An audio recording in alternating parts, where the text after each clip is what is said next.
be what you ought to be. Even if no one you reach nowhere. So you have to find that way. Then no one you reach. Information as we possibly can. Now, the format this morning, as you would have heard, we have asked the Honorable Spencer Brand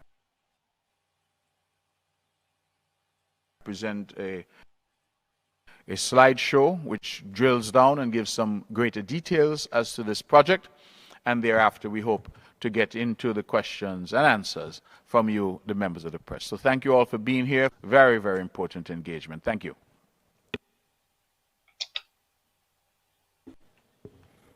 Good morning, everyone. Good morning, good morning. It's a lovely morning. Today we are indeed delighted to present to you the proposed Destiny development on the South Coast. And the presentation will be, of course, in 4 sections. We will highlight very quickly the team credentials. Good morning, everybody. Good morning, everybody. The site plan and visualization, the environmental impact, economic impact, and of course, we will also share with you some answers to some frequently asked questions.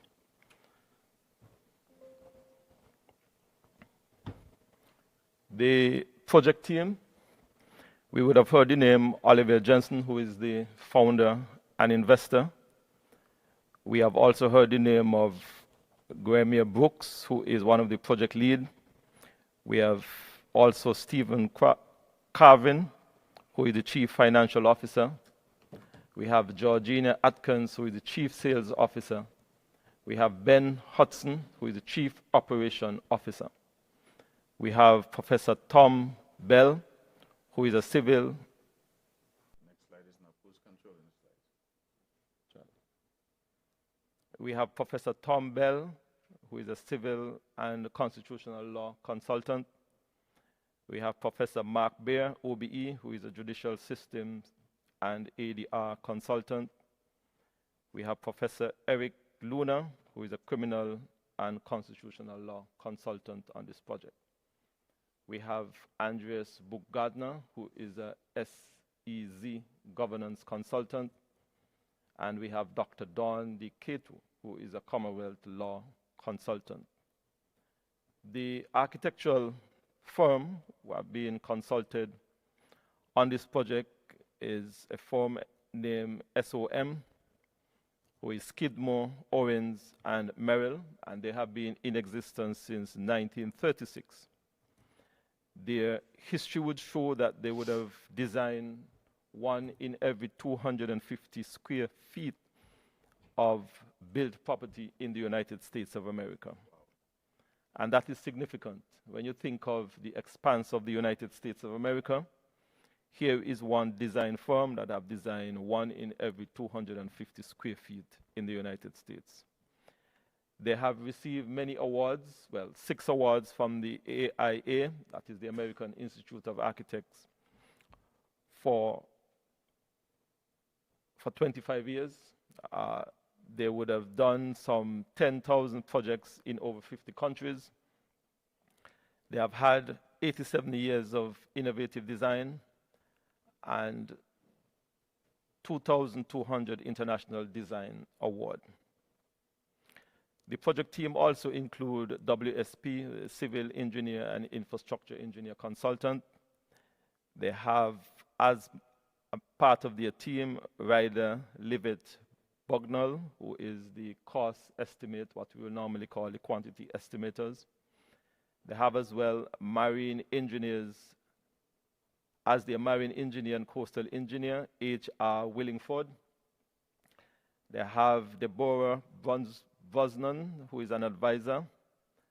They have as well, for the marina projects, who is going to deal with the marine design.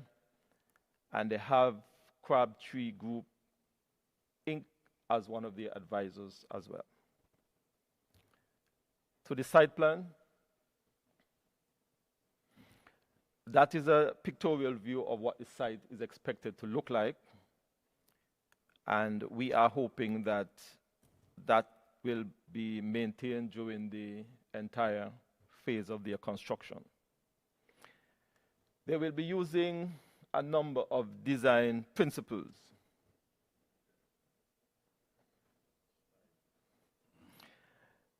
And they will be designing with nature, and Destiny works in harmony with the site's topography. And this is important because they have stated very clearly that all of their buildings will be low-rise, so they will be designing with the topography in mind. They also will be designing as family-oriented neighborhoods, in that their design will be very intimate, very family-oriented, and there will be neighborhoods throughout the entire development of the Destiny proposed development. Of course, they will also be designing with resilience, and we know that we are in a hurricane and earthquake and tsunami zone. So of course, they will also be designing with that parameters as well. And of course, they will be designing with planning for flexibility. And the master plan, of course, will be organized in such a way that it can be adaptable and there can be some modification and changes as they go along. The next slide will give you an indication as to what the present site looks like. You can look at the coastline and you can see that there is significant erosion on the coastline. You can also depict from the pictures there is really no buildings or no habitat in that area. The next slide, which is the master plan, gives you an idea as to what is being proposed in terms of the master plan. There are different components in the master plan that we will expound on a little later.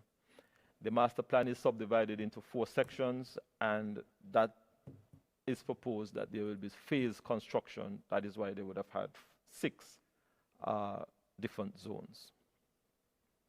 The next slide gives you a depiction of what is proposed to be seen once you enter from the ocean side, approaching Destiny.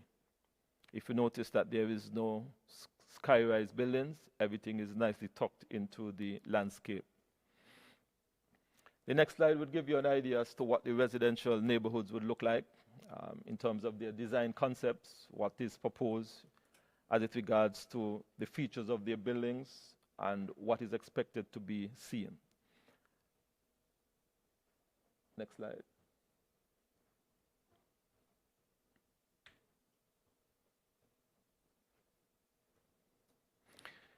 This gives you an idea as to what the neighborhood amenities will be. There will be retail shops, there will be health facilities, there will be sporting parks, clubhouses, hotels, lawn areas.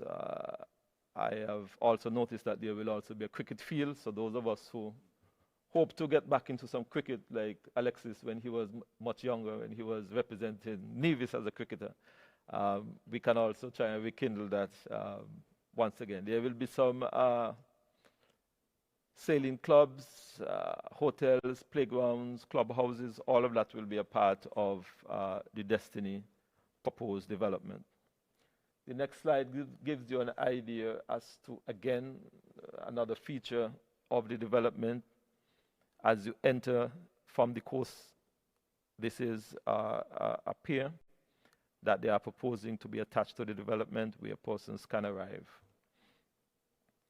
Marine district, there is supposed to be a marine district, and as you know, Nevis is an island that is circular in shape. We do not have any natural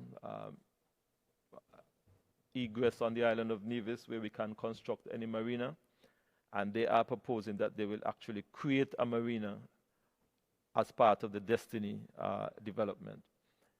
In terms of the marina area, they are proposing that there will be at least 2 hotels in that area. They are also proposing that they will create some beach area in that area as well. The next slide would give you an idea as to the depiction of what it would look like in the marina area. I now go to the environmental impact.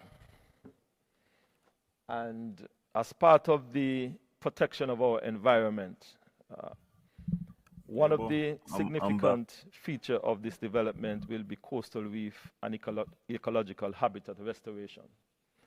And that will be important morning, in terms everybody. of Good morning, protecting the everybody. coast and regenerating our fish life and fish stock in the area. They are also expected to see some improvement along the coastline and some beach restoration. Those who know the area recognize that there are a number of large guts in that area, and guts and natural features will create enhanced habitat and refuge for the local habitat. There will be some mangrove forest restoration. The next slide will have to do with clean and safe water management. One of the things that we have said to the developers that the island of Nevis will not necessarily be able to provide water for their development. So they will be erecting a water treatment plant. They will be able to create some ponds and retention areas to provide water for their development. They also intend to do some lakes and integrated water management, stores rainwater and filter runoff systems. One of the key components of this proposed development is that they are proposing that they will ensure that they have 100% self-sustainable water across the entire development. So that is some good news for us. The next slide would depict the clean energy infrastructure. And as part of their development, they are hoping that they will be able to put some photovoltaic canopy over all of the utility buildings and also over the border areas, or what we would probably call road areas. They also intend to put photovoltaic panels over the villas and any building that is really on the site. They are hoping to ensure that they have photovoltaic supply on those buildings. Yeah, let me just turn down this for a little while. I only turning it down because we got this information last evening. So this is essentially we're going over information that we kind of at least have seen the drawings, the renderings of the plans to restore and develop the south side and Nevis. The environmental commitments. I think one of the interesting things is that we don't necessarily see clearly displayed where in Nevis this is. Like, we don't see the boundaries. How close is this to the boundary in Gingerland? Is this entirely in St. John's? I think that's important.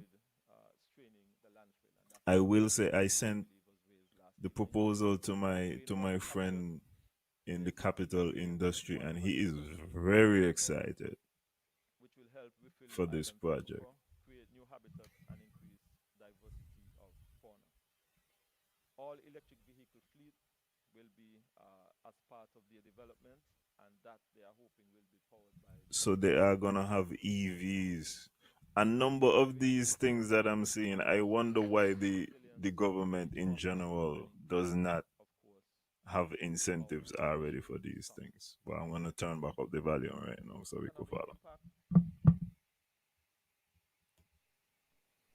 It is proposed that the development is estimated to generate a total economic output of $33 billion locally on Nevis and $18 billion on the island of St. Kitts, giving a total of $50 billion. Their contribution to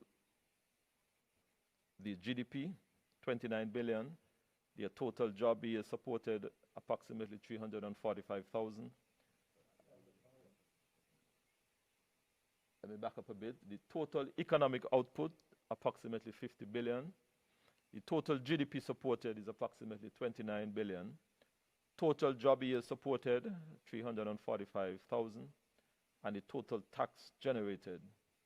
And let me put a caveat here. This is within a 10-year period from 2026 to 2036. The annual average economic impact of the proposed development, the total economic output, 4.6 billion. The total GDP supported 2.8 billion. Total jobs supported 31,400, and the total tax generated $117 million. We expect that there will be a significant contribution across all sectors of our economy, in agriculture, manufacturing, of course, utilities, construction, wholesale and retail, transportation. Just every sector of our economy is expected to be impacted by this proposed development.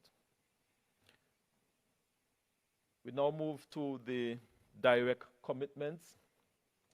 And the direct commitments to the Nevis Island administration in the first instance is 50 million guaranteed revenue for Nevis over a 5-year period.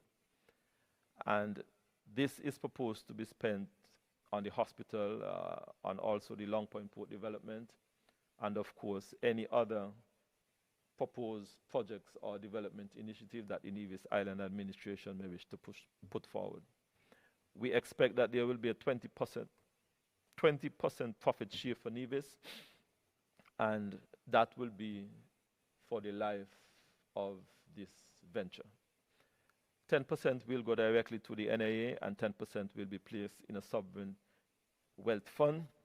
$1 million on an annual basis will go towards the scholarship fund for the education of our children. 5% profit share will go to locals, as locals will also benefit directly. One of the other initiatives will be the obligation secured via lien on developers' properties to enforce strong performance, key perform indexes.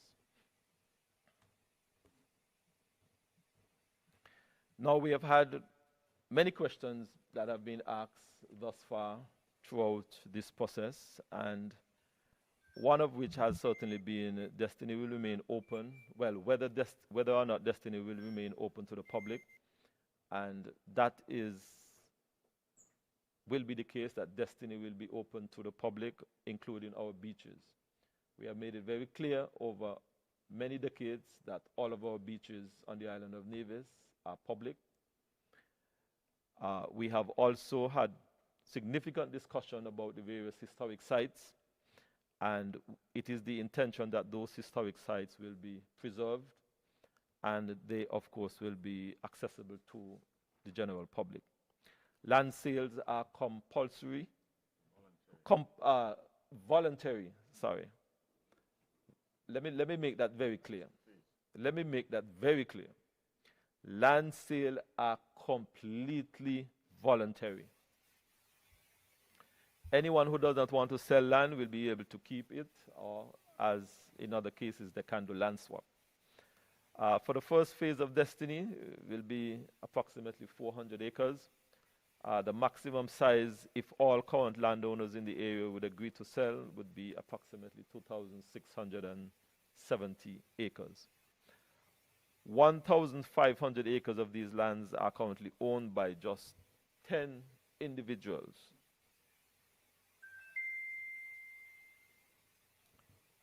Or companies, and we all know that there has not been any development in those areas for many decades. We are also happy to see that there have been strong interest from Nevisians and Kittitians to purchase property in Destiny. This is not only a project for... The attempt just now by Mr. Brand to suggest that only 10 people own the 1,500 acres. This is appealing to the working class. Well, this is kind of dissing the landowners. This is saying 10 people are holding up this deal at this point in time. Also, I would like to know how much of the project is phase 1. The people showed up last night, but the developers' chair is empty again. I find it baffling that there have been several town hall meetings about Destiny project, yet not one developer is there. Indeed. And that's the question I was asking last night. When do we want to see one of the developers? How serious does it have to get for us to see the developers? If they're offering jobs and opportunities, shouldn't we see them?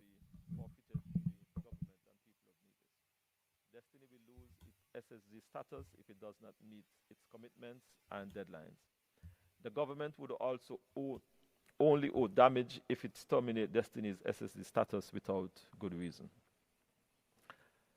This protects investors and property buyer confidence. Any damages would be based on Destiny's costs for less than $75 million today. Land. Destiny expects to remain open to public, including its beaches. It's very important. Once again, we get the penalty that Destiny will have to incur, but we have not heard what the NIA would have to pay. We hear that there would be damages if the NIA willfully stops the SSZ from going forward. So what would the damages be exactly? That is an important question. The $23 billion question. Special zones around the world, Destiny will have its own internal rules and regulations, but these must be and can only be approved and enacted by Parliament and remain subject to national law. I think that is absolutely important. For comparison, the Dubai International Financial Center has its own courts and regulatory systems while operating under the sovereignty of the United Arab Emirates. Similarly, Destiny courts and security remain fully bound by the Constitution of St. Kitts and Nevis. Importantly, under the jurisdiction of the Eastern Caribbean Supreme Court, the Privy Council, and our Director of Public Prosecution. And we now entertain any questions from the media.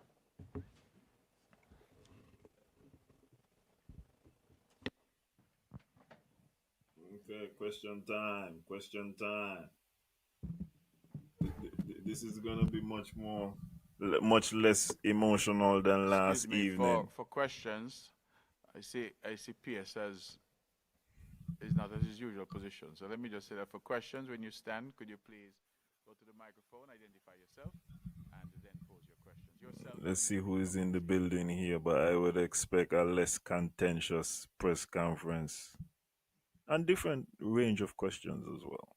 So let's see what the media has in store for us this evening.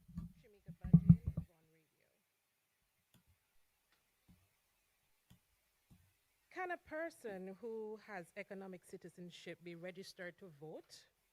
If no, are you at liberty to say if anything will be put in place to allow these individuals to vote? Question 2, is the NIA cabinet satisfied that the general public is adequately informed about the Destiny project? And this one goes to the Premier. Can you, Mr. Premier, state to the public if there are any consequences, so to speak, if this project doesn't come to fruition? Mr. Manners, this is a question I also bring up. I do not understand the logistics of saying people could maintain their land. Budgeon, sorry. What am I saying? Ms. Budgeon, please forgive me. I think the slideshow answered your last question. There, of course, are consequences. What has happened is that over the years, we have seen a lot of unfinished projects all across St. Kitts and Nevis. And we are in a situation where oftentimes there's very little the government can do. And these projects are simply abandoned in some cases, and they mar the landscape. So what we are seeking to do, Ms. Budgeon, is to ensure that we learn from those mistakes and we build in performance guidelines and penalties every step of the way. So while it is still being negotiated, the agreement contemplates that it will have timelines. So these developers must do certain things by a certain time. And if they fail to do it, there are consequences that flow in terms of penalties and payments that they would have to make. But that is a matter that is still under active discussion, but that is currently the proposed mechanism to keep them accountable. In relation to, are we satisfied that the general public is informed enough? When I hear a question like that, I'm not sure how to answer it, because there has been nothing being discussed in this country for the last, I would say 2 months, 3 possibly. SSZ, they say, is more popular than ABC. Everybody's talking about SSZ, everybody's talking. So I am not sure myself, as a government, we recognize that there's been a concerted effort from some quarters to give misleading information. And so we appreciate that there's some level of confusion out there. We have seen diagrams where half of Nevis is designated as the proposed zone. We have seen allegations of no access to the beach, no access to fishing. We've seen a number of things, state within a state, all kinds of things are being said. I actually, sometimes people look at these things and they What dismiss responsibility do political parties I have see it as democracy at work. to control the media? And I'm not saying control as far as telling them what to say. Some may say a bit I'm messy, saying but at the end of the day, I think communicating that we ought to be proud effective that in and St. clear Kitts Nevis, we have the information right to state our in mind order and to state our opinions, not even to when those lead opinions may be based on to the falsehoods. confusion that the Premier suggests is taking place. Surely penalties to developer must include return of the land or property to the previous owners without compensation. And so I get a lot of licks. I am not necessarily sure if that's what they're going to do, but I think that what needs to be done is we need to hear what the penalties are In terms of on information, both sides. I've outlined that we have had a number of meetings already as government. We have been engaged with the public through various media.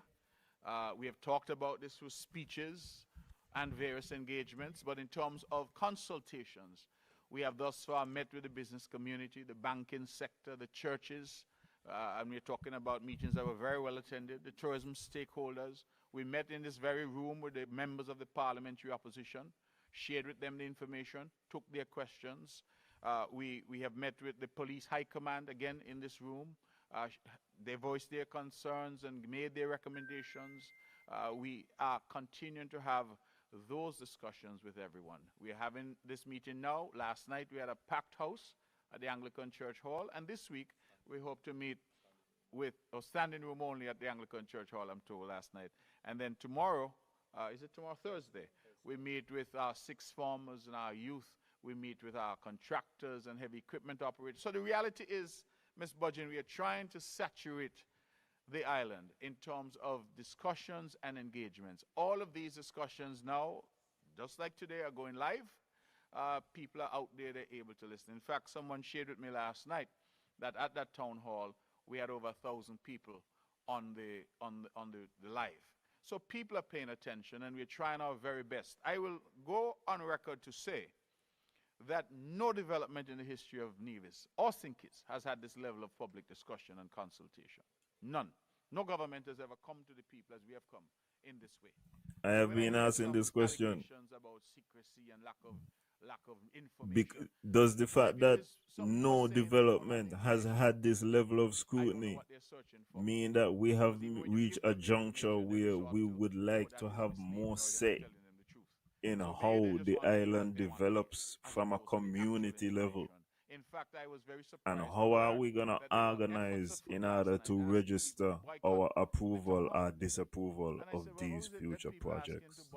And at the same time asking and saying they don't have information. If information is to be made available, then you must attend, you must listen, and you must inform yourself. So we are trying everything we can.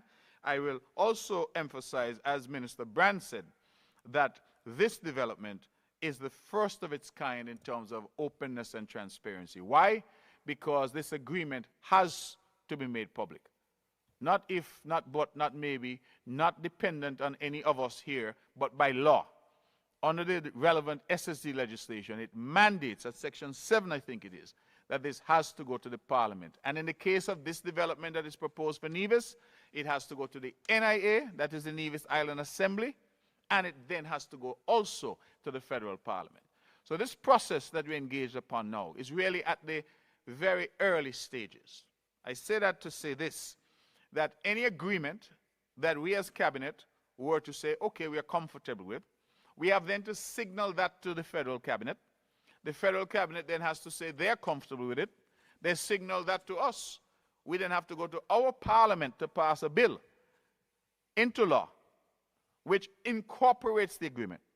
And if you know how our parliamentary process operates, that bill would be circulated. There will be a first reading. There will be a pause. And then we go back to Parliament at some later date for a debate and a second and third reading. I say all that to say I that want to nobody is gonna emphasize wake up one that morning after the and first find reading, we have that created bill a is zoo. supposed It to is be legally impossible to do. publicized. And so a We lot are of the supposed to have access demonstrations to that that people have bill. been making are simply So not this true. parliamentary Based on process is fantasy, only not on fact or on transparent what the law if requires. we are I will go able to further, get as I the did bill last night, in to say our hand that we have and to had see a what the Four deal Seasons is. in Nevis for 35 years. I don't know about you, Ms. Budgeon, but I have never seen the Four Seasons Agreement. It probably is in some drawer somewhere. But the Nevisian public has not seen the Four Seasons Agreement. We How don't know is what it was possible agreed that the 35 Premier years is ago. suggesting to We have us not that seen the he Crystal is Harbor not aware, as the Parliament. Premier of Parliament. Nevis, as the Minister of This is the Finance right first time in now, history what the that deal this is with agreement Four has to be Seasons? made How public. is this And I possible? find that sometimes people are not sort of How are the public emphasizing gonna that point enough. think about If this? we're talking about transparency, this is the first time in our history that a major development has to have this level of public scrutiny. All the others we've done in the past, there's an agreement somewhere in somebody's desk, but the public has never seen it. And there has been no outcry. We have Four Seasons Morning, there for Bull. 35 years. I've never I got heard a anybody message. saying that it was done in secrecy. It is I'm just gonna message an you shortly. next Bro, evolution I in would terms like to get of your take on this. The transparency. Premier And just I wanted to suggests emphasize that he, as the the Minister last of question Finance for is nearly 10 a years now, fundamental question that is does which not know people what vote. is in the Four Season deal. He It is does an not issue know that what I know concession Four Season have. worries Is the people that of possible? Nevis, and it Is worries that us responsible? up here. Some of us up here are elected politicians, but I think all of us are, well, not legal advisor, but all the rest of us are well, not cabinet secretary. You're a politician, Tracy? No, he said no. So the reality is that we have, Ms. Budgeon, politicians up here at the table, and I think that we understand the dynamics of the politics. And we understand the concerns. Someone said to me that you all are bringing in all these 10,000 voters to make sure the opposition can't win. That is not the case. We have been very clear, and in fact, it's one of the first things that Prime Minister Drew said when he and I spoke about this matter. They cannot have any right to vote. And so we have insisted on that, but it begs a larger question. And that is the question I think you have posed. What about economic citizens that are out there in the world today? So forget about destiny for the moment. Let's say destiny did not even exist. We have over 50,000, based on estimates that we've seen, St. Kitts Nevis citizens who have obtained citizenship through the Economic Citizenship Program, which has been in existence in our country since 1984. What if those people decided tomorrow to come home? Because they have our passport, and Ms. Budgeon, they have the same rights as you and I. Same St. Kitts Nevis passport that you have and that I have, they have. So, in a way, we have been living with this potential for a very long time. But what destiny has done, it has forced us to confront it. Because I think this is a major point. This is a major point. If people can vote who have citizenship by investment, National Assembly Elections Act. The real question is, are we going to prevent the residents of Destiny from being able to apply for CBI? Because if, as he's saying, if you are a citizen by investment, that means you are registered to vote, which means Mr. Janssens is registered to vote. I want to see where Mr. Janssens is registered. And we are going through the details of that, but we anticipate that you should see something fairly soon. Because whether destiny happens or doesn't happen is frankly not as important to the question you have posed. What about those citizens that we already have? Now, not everybody in destiny is going to be a citizen, but they will have the right to apply if they so desire. But I'm simply saying that we already have a Damocles sword hanging over us in a way. If everybody in Destiny has the right to apply for citizenship, how are you going to tell me that they will not ultimately have the right to vote? And when they get the right to vote, what is that going to mean for Nevis? And we need to hear the logistics of this that they should not have the right to vote for obvious reasons. Because when we look at the size of our population and the size of our voters list, then they would have a disproportionate impact on any election. And that is not something we want. We want to ensure it is contradictory to say that they do not have the right to vote, but they will have the right to apply for citizenship. It is only a matter of time. those who have the right to vote who have come from other parts of the world in circumstances where they are CARICOM residents or Commonwealth nationals, as the case may be. So I just wanted to be clear on that, because that is a concern that was addressed from the earliest stages of these discussions, that there could be no right to vote. And we would want to address that frontally and directly, that is non-negotiable so far as we are concerned.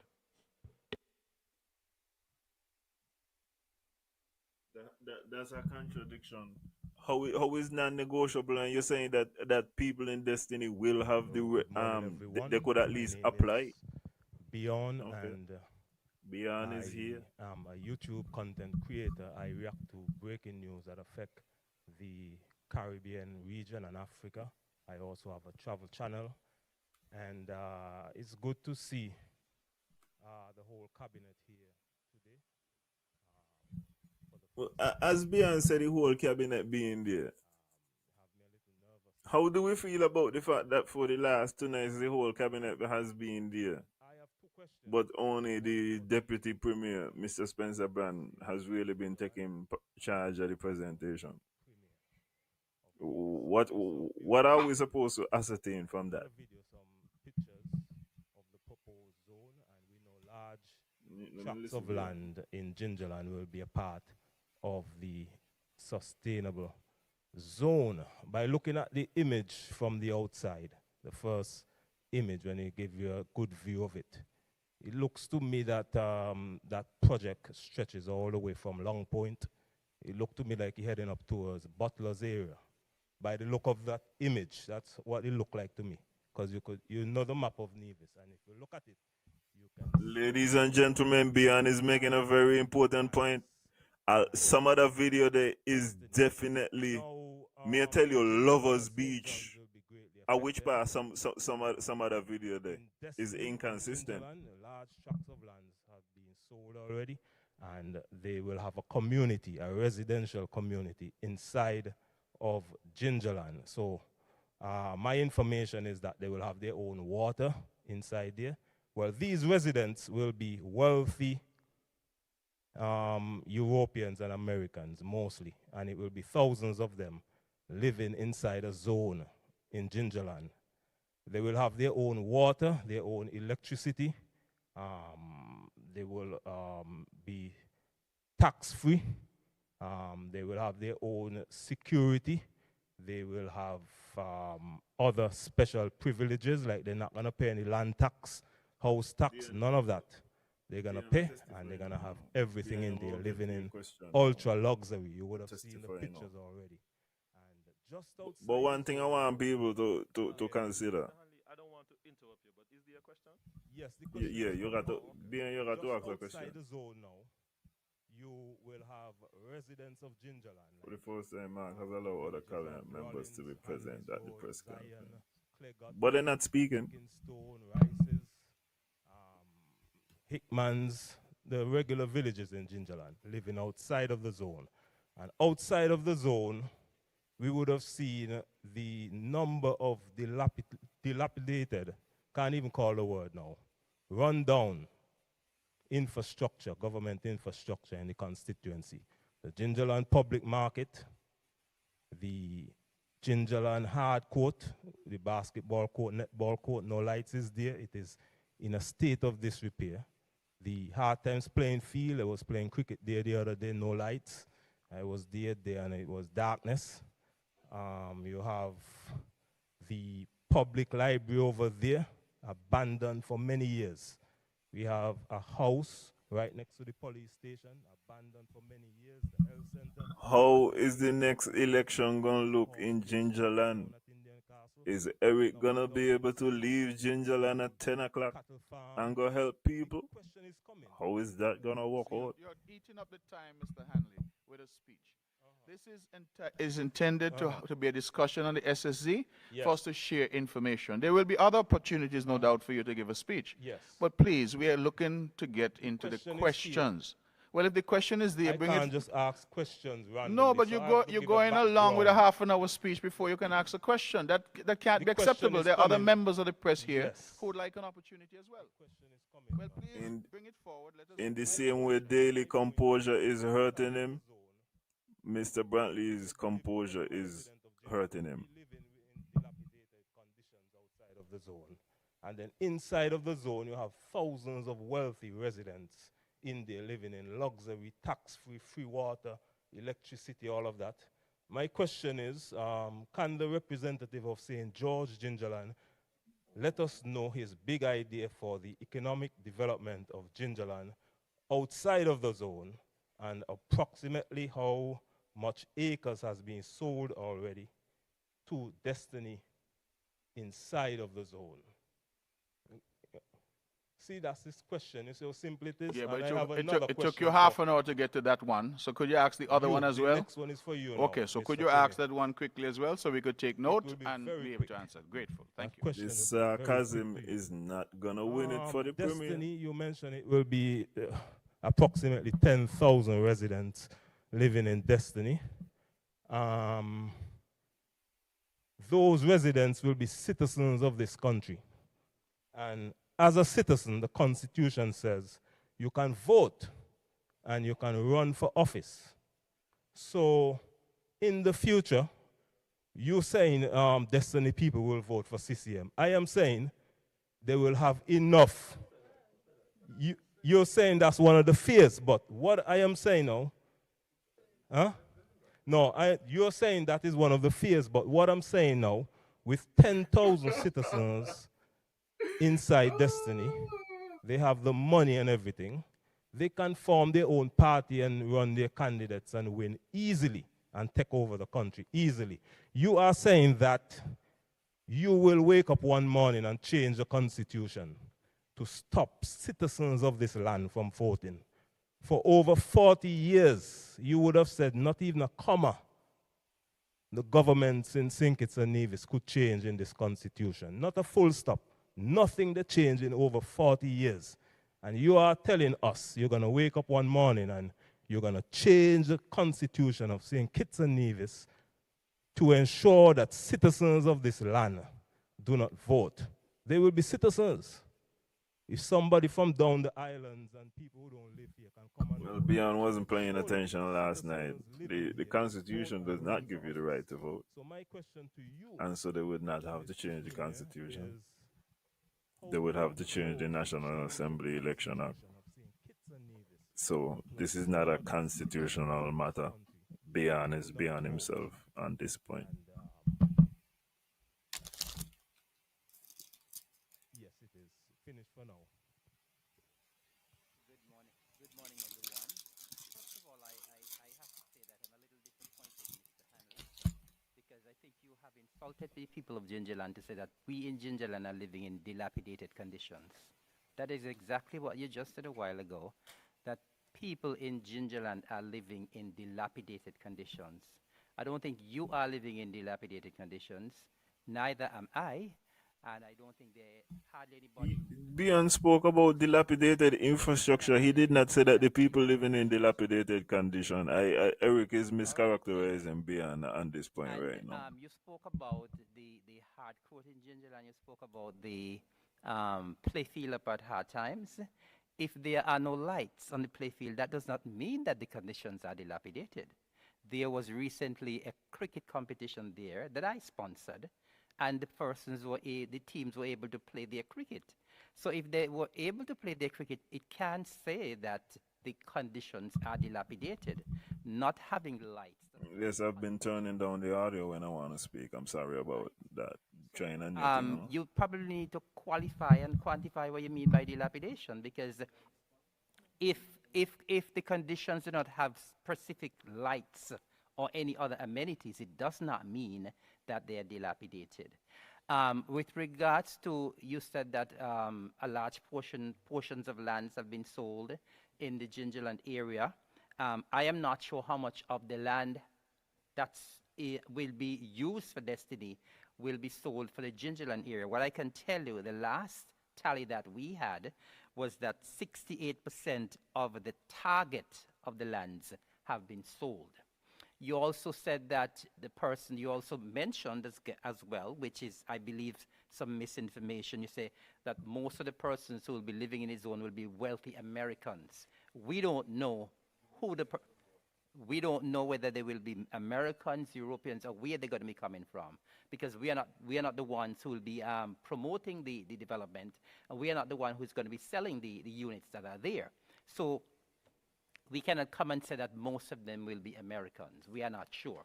You said that wealthy Americans will be living there and Europeans will be living there, and we in Gingerland, who will be living outside of the zone, will be living in dilapidated conditions. You also mentioned that apparently, based on what you saw from the slide, that the zone is going to stretch all the way to Hickman's. That is Butlers. That is absolutely false as well. The specified area that we are looking at is going to run from the Long Point area to border the Indian Castle Orchard. And so in essence, we are not going all the way over to Hickman's and Butlers as you suggested. The map did not suggest that either. Right? And so we want to just qualify that and make the record. I want to say, you could see in the video where they have places in St. James's and the beach. But from the proposal and the map, Eric is correct.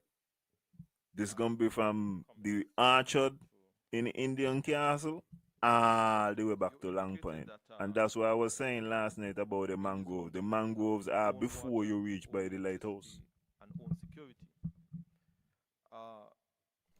If you could recall, this is a special sustainability zone. I want you to focus a bit on the sustainability part of what we are trying to do. And in sustainability, it means that you must be able to provide certain basic services and important, well, essential services. Two of those essential services, water and electricity. I would add a third, waste management. So if you were to look at the Special Sustainability Zone Act, it speaks very specifically to anyone who is applying for a special sustainability zone to be able to provide those essential requirements. So it is not that we are saying to the rest of Nevis that here it is, these developments would have free electricity and free water and ways in which that they can dispose of their own garbage, while the rest of us have to. It is called a special sustainability zone for that specific reason. If these people are able to pull off this thing and to support the population of Nevis inside 3 square miles, does that mean automatically for the rest of Nevis that we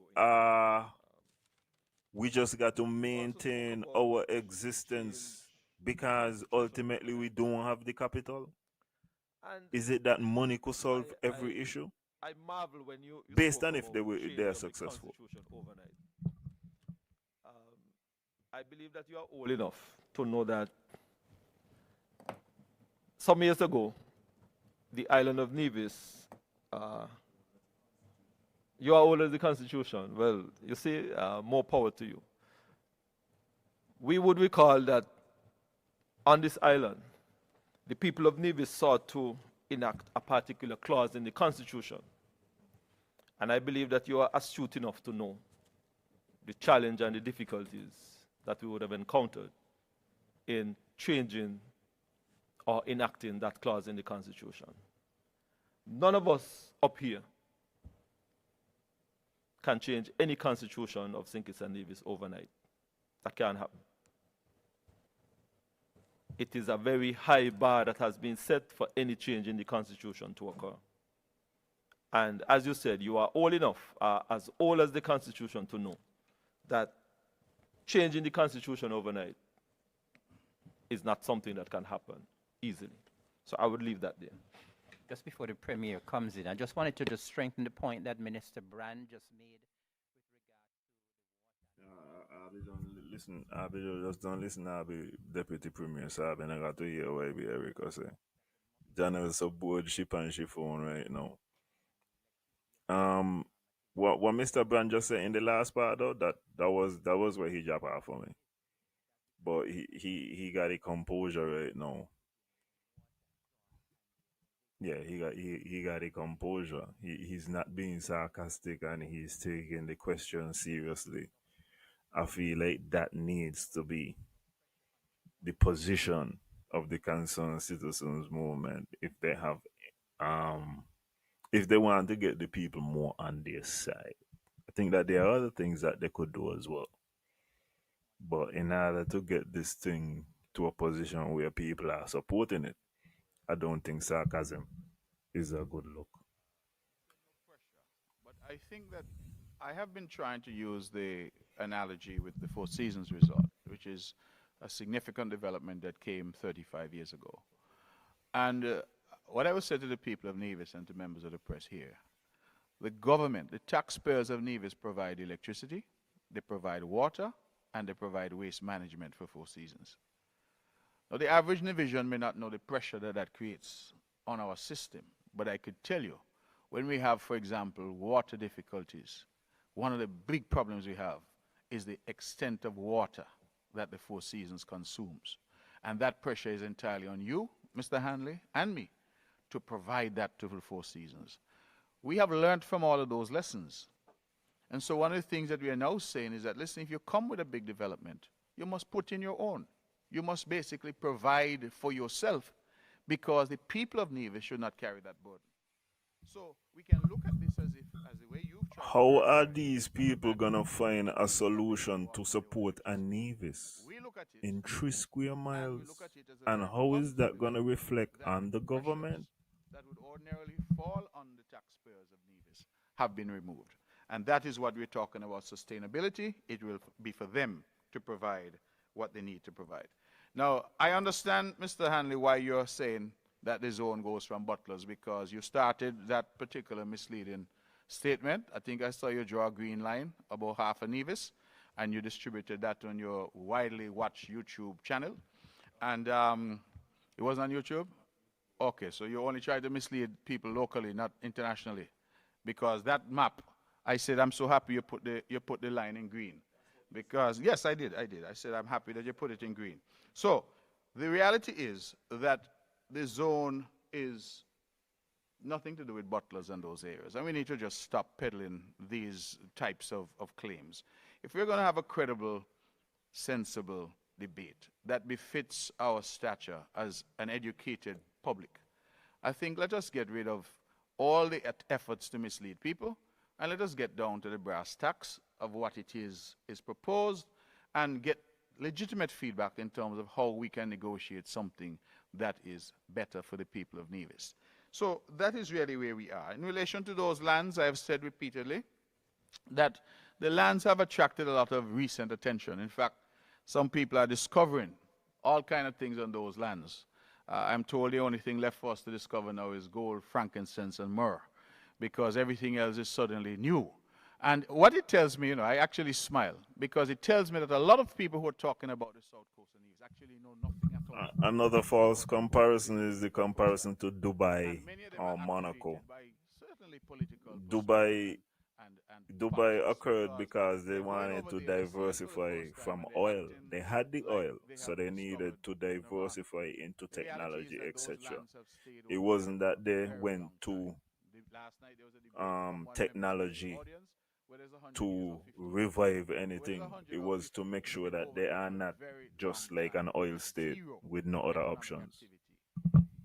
And so we have that quadrant of the island which has not been performing in terms of adding to the jobs, to the economic advancement, or to any of those for the island of Nevis.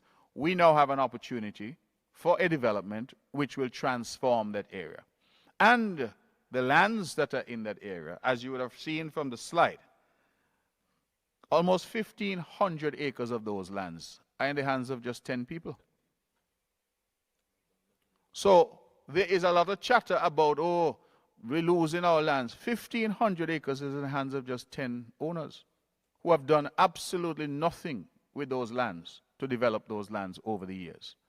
And so we have to look at it, and we can, of course, decide we don't want any development over there. Let it remain as it is. And if that is the decision of the people of Nevis, then so be it. But I have an obligation, Mr. Hanley, to the 200 plus young people that will be coming out of school next year. When they look at me and they say to me, well, Premier, what are the opportunities for us? What am I going to tell them? Go over there and walk about, put your foot in the water over there. That is what I'm going to tell them? Or I'm going to tell them that this is a government which is trying to get development so that they could have a future. When youngsters like yourself, Mr. Hanley, go away and study, would you not like to come back to opportunity? Well, you did that already. Well, we want more Well, to be fair, he's being sarcastic, and that's one of the reasons why I say I don't think that sarcasm is a good tool to use in this forum. How do we create that? How do we encourage our own people to come and lend their energies for the development of Nevis? I see a lot of people now have a lot of opinions. You know the one thing I notice some of them aren't saying? That they're coming home. They're sitting down wherever they're sitting down in America, and they're trying to tell us here what we should and should not do, but not one of them is saying, I'm making plans to come home to Nevis and to be a part of this island. Isn't this the same premier who has been trying to reach out to the diaspora? I don't feel like that lick out against the people in the diaspora is gonna come back good on the premier. Mr. Premier, there are a lot of people out here who will be returning to vote for election, and I do not feel like them word there about people who saying that they don't want to come home is a good look. This is the same way how I do not feel like NRP attacking and saying people are outsiders is a good look. If you're from Nevis, you're from Nevis. Because the way I wanted to answer you, Mr. Hanley, is to ask you to explain to us at what point did the Premier of Nevis ever say that we will be amending the Constitution? I've never said that. Whether overnight, I have never said anything about any amendment to the Constitution. And that is why, going back, Ms. Budgeon, you ask, are the people of Nevis satisfied that they're getting information? Sometimes you're talking, but people are not listening to learn. They're listening to respond. If anybody has been paying attention to what has actually been said, Mr. Hanley, we are talking about an amendment to the National Assembly Elections Act. That is not the Constitution. It is the National Assembly Elections Act, which sets out who can register, where they can register, and all of those considerations. And what we have said to these developers is we have a concern not only about your... As I told her, this is not a constitutional matter. I know the Premier was going to dominate beyond on this point. Told y'all. How you know who not making plans? Who would want to share anything with you so you could fight them down? Now, when you go tell the Premier your plans, you go talk to the boss. Maybe go apply to finance. Start your corporation. And one of the reasons why the Premier would tell you that the Constitution is not going to be amended is that would require tremendous work. It's not that the Constitution cannot be amended. I already have kind of proposed to you guys how the Constitution can be amended, but it just takes some work. It takes political organization. And for the most powerful government in Nevis history to tell you that they have no shot says more about where they are at this current moment. That is legislation that is passed in the national parliament, and that is legislation which can be amended in the national parliament. So I hope that this is the last that I hear of things that I supposedly said, but which... Yeah, man. I know if the people in Bermuda now say that they might come back home, the Premier don't lie, you know, that he discount you. You gotta come back home to destiny.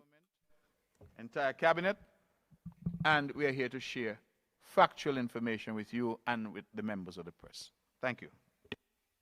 Before the other person comes to the microphone, I just wanted to add something as well. The Premier mentioned that, of course, we as an administration, we must be able to provide job opportunities for our students who are coming out of school on an annual basis and other persons who live here. Of course, as well, we must recognize that ever since the COVID-19 pandemic, this administration, as well as the administration in past year, has been saying that there is the need to diversify in terms of how we provide jobs and what we can provide. I am so happy. Look, Eric said something that make me could speak. When we look at this, when you are looking at the videos about what is being shown about Destiny, does anybody see diversification in Nevis? Because so far, I must say, from what I see about Destiny, Destiny just seems to be like a family playground, essentially. It's just a community. I do not understand how these 10,000 people are going to be making money. What's the angle? How is capitalism ultimately going to play out on the southern coast of Nevis? Because I can't see the angle yet. I do not see the services. I have not seen the business. If you think about the SSZ in Jamaica, Cayman Island, Bahamas, there are either logistics, technology, and then they might mix in some tourism, but it's not overall tourism. Tourism is more tourism going to result in diversification. Let me hear Devon. And then two questions. You mentioned that about 68% of the lands in the area have been sold for the proposed development. Could you clarify the acreage? So what does this 68% equal to in terms of the land acreage? And my two questions, going back to the presentation by Minister Brand, when he made mention, well, the presentation made mention of scholarship opportunities. What are the priority areas for the scholarships, and what is the government's plan to ensure that the prospective recipients of these scholarships come back to Nevis? I don't feel like nobody could argue against the scholarship. Nobody could argue against the scholarship. $1 million United States dollars every year so that Nevis people could go study. That is wonderful. And Devon question as to the priority areas is a very important question. I'm not remembering who, but someone made mention of, I think it was you, Minister Brand, of damages. So if the development doesn't come through on Destiny's end, I think you made mention of about 75 million US dollars or something like that. Then you mentioned that the NIA would face some sort of damages if the development. What's the damages? To fruition from our end. Could you clarify that? And what are those damages that the NIA would possibly face if the development doesn't come through on our end? Thank you. The $22 billion question. 68% of the targeted area is just about 1,700 acres. That's the answer to the question. In terms of the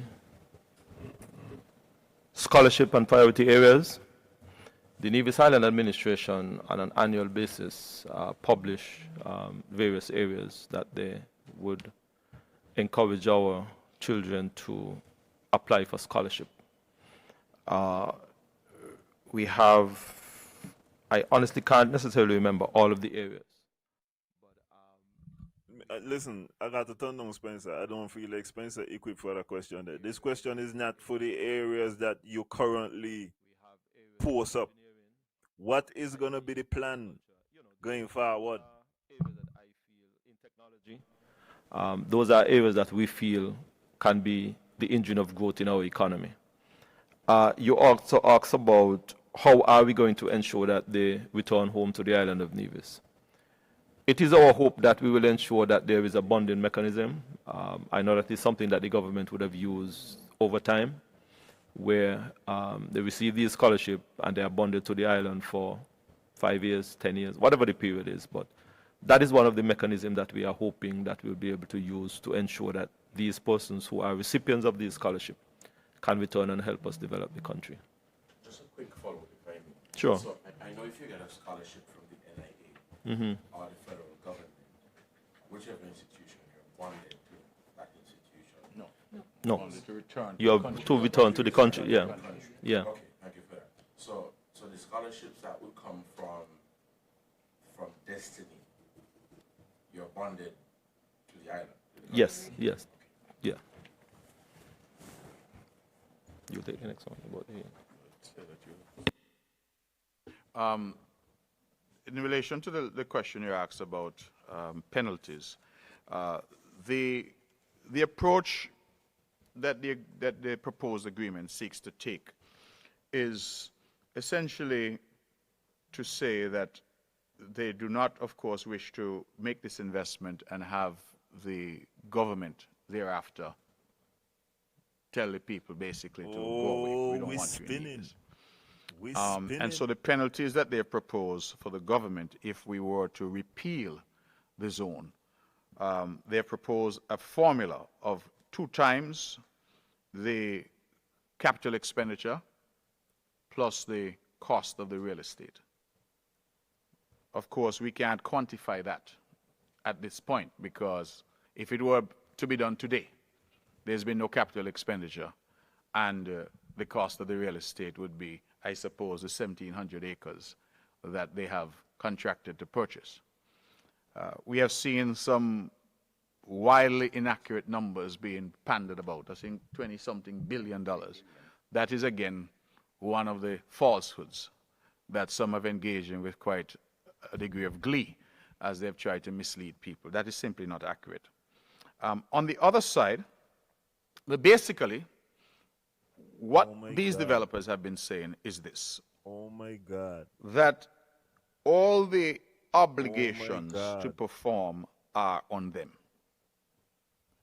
They have to put in their roads, they have to put in their water, they have to put in their electricity, they have to put in their waste management, they have to restore the reefs, they have to do all that. And they have to build out the homes and the various hotels and all of that. And all of those in the agreement have what we would call timelines. So put differently, they're saying that the agreement as it is structured puts the onus on them to do all of these things and to do them by a certain time. The only onus on the government side is not to repeal. So they're saying, listen, in terms of risk profile, the risk to them is exponentially greater than the risk to the government, because the government is not being asked to spend or invest any money. So if this thing were to move forward, the only obligation on the part of the government is not to repeal the legislation. Now, if put they it in were a money to walk perspective away, when he done so let us say they come in and after a year or two, they decide that this isn't going well and we want to walk away, then the current provision that is there, which I should add is a matter that we're still negotiating, is that they have $75 million. a $75 million. Yeah, I don't want to hear about that. I've been on about that. So, just to summarize so that everybody can understand what the Premier just said. He's saying that the penalty for Nevis would be the value of the land that was bought. And the value of the land I have reported is 479, you could call it 480 million United States dollars. So you could double that. So that's $960 million. And then in addition to that, double any capital expenditures, expenditure upon construction, material, contracts, them type of things there. So it would definitely be, it would start off in my mind in the $1 billion range.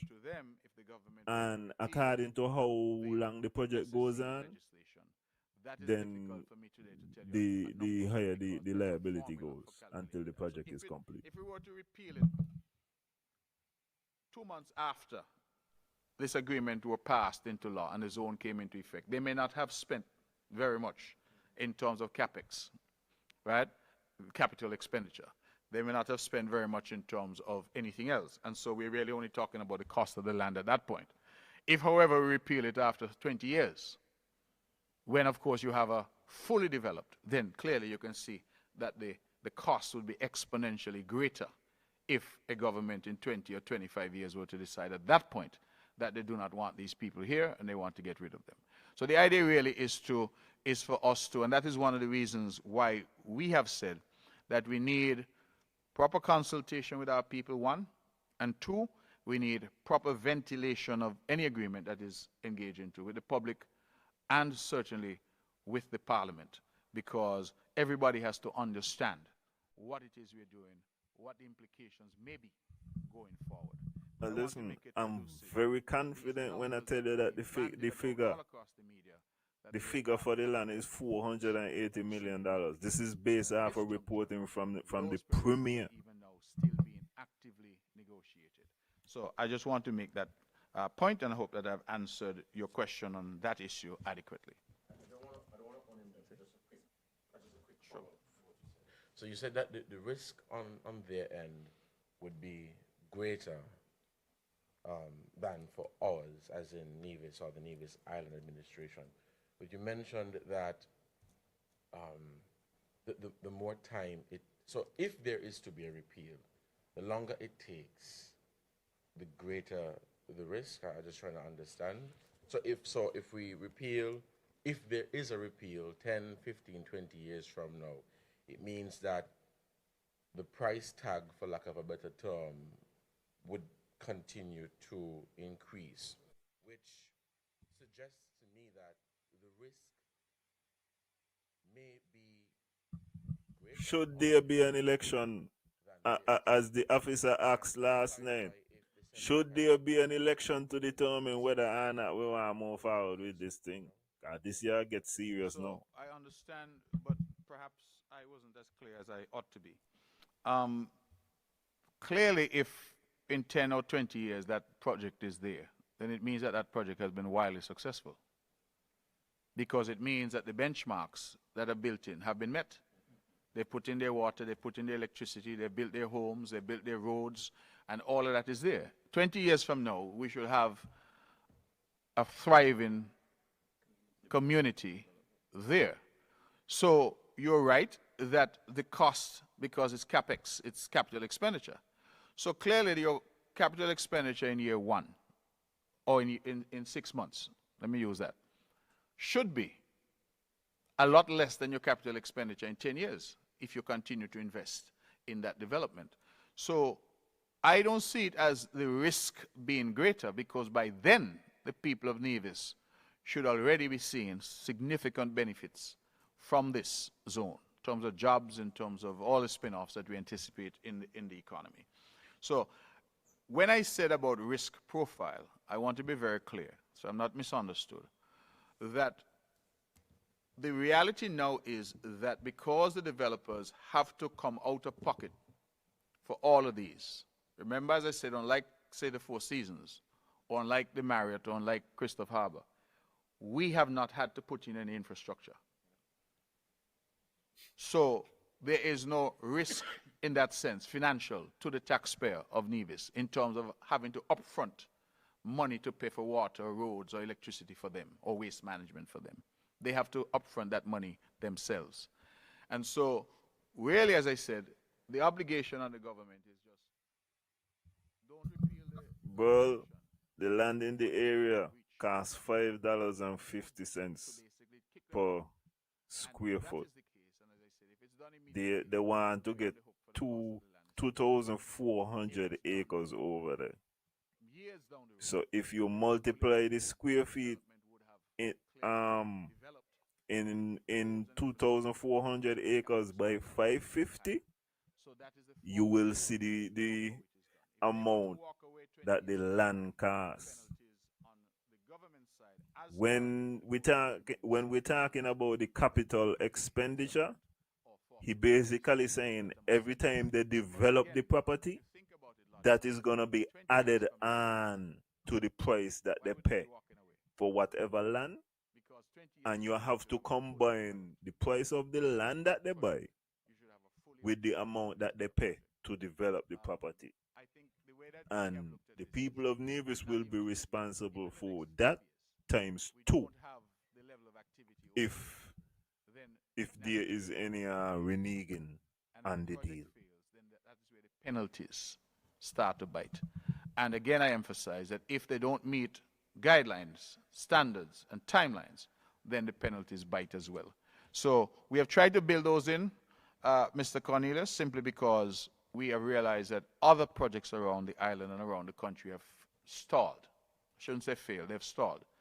And there is no recourse by the government. So if you drive around, you see projects that are simply abandoned or look abandoned, the government has no recourse. And many people call me, oh, what are you going to do about this project? What are you going to do about that project? And the truth is that we do not have the recourse. So we've tried to build in to this recourse for the government and for the people of Nevis, including the forfeiture of land. So when I've said currently we don't have any land over there, we had 238 acres at some point, but that was swapped under the land for debt swap back in 2012. So see, that question is answered. He said that forfeiture of land for people who ain't using it over there is a factor. So I think somebody asked that earlier. That is assuming they don't come up with the cash. We have the right to take lands. So that is the current formula, but I hasten to say, by way of conclusion, that that is a matter that is still under active discussion between the parties. So we are not yet at an agreed position in relation to that. So what I've tried to do is simply to outline what the thinking is. Somebody need to ask how advanced are these discussions? How much more time are we looking at in these discussions? Because I know it's a big project, so discussions would be ongoing, but how much longer? How far are we? Taking a risk, as most major projects are. For example, I can think of the Frigate Bay development area. That was a risk that was taken. It paid off. What I'm trying to find, though, at this point in time, for such a major creative project, because it's in a way kind of artistic, apart from the financial investment components, have you been able to complete the necessary due diligence on the investors and the various parties that might be involved? And what have you found so far in that regard? And secondly, what considerations have you all given to the potential social impact that this project could have on the rest of Nevis, either by one, interaction from the zone and the rest of Nevis, or perhaps non-interaction, depending on how this whole thing pans out. So the social component, I would like to hear about as well. I just wanted to mention something very quickly, because Mr. Batch, you did mention that something like this is a risk. Of course, the Premier would have also mentioned a while ago that there are some unfinished projects on the island in Nevis, and of course there's some in St. Kitts as well. And the issue has been a lot of the times with these unfinished projects is because a lack of enough funds. So people may have run out, the investors may have run out of money. But if we looked at the Act in Section 5, Section 5C, it says here that the zone developer shall demonstrate that it has or has organized the capability, financial and technical capacity, and other qualifications needed to develop and operate the special sustainability zone. So in essence, and it also speaks to an economic analysis as well. So in essence, this zone is different in a lot of ways because the developers or the potential investors must demonstrate that they have the financial capacity.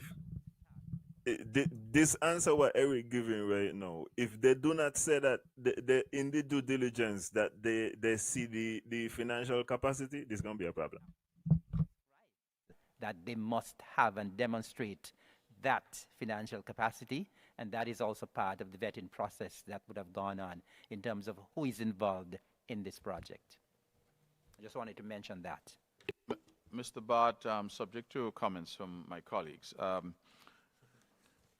you mentioned risk, and you know it's interesting because my mind immediately went back to a stakeholder session we had.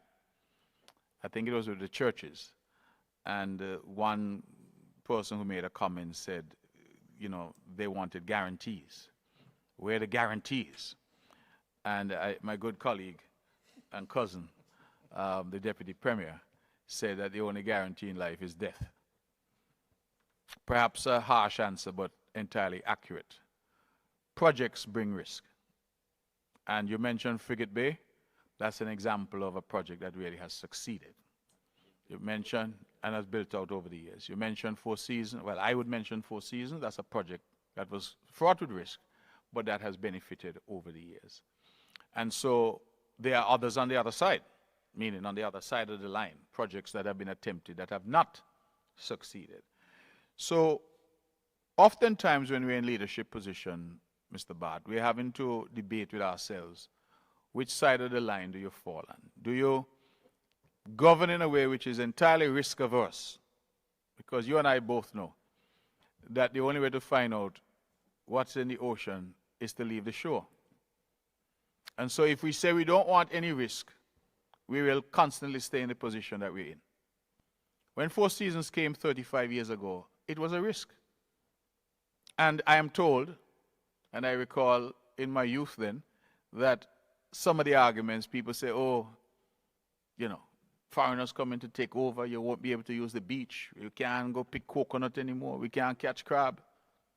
But look at the Four Seasons now. Which of us could, with any justification, could stand up and say it has not been good, not only for Nevis, but for the entire country? So you're right, but I think government has to take what I would call calculated risks. We have to do, as the Deputy Premier has said, look at the information and come to the best decision we can make, given the information that we have. You mentioned due diligence, and that keeps popping up. What I would say is that insofar as we have conducted ourselves as government, when we undertake due diligence, we are undertaking due diligence which is seeking to determine whether the individuals who are proposing a project have any criminal backgrounds, are involved in any criminal activity, have been accused of any criminal activity, are involved in fraud, and any accusations of that nature. Our due diligence I would does not suggest extend that is into not good things like, enough.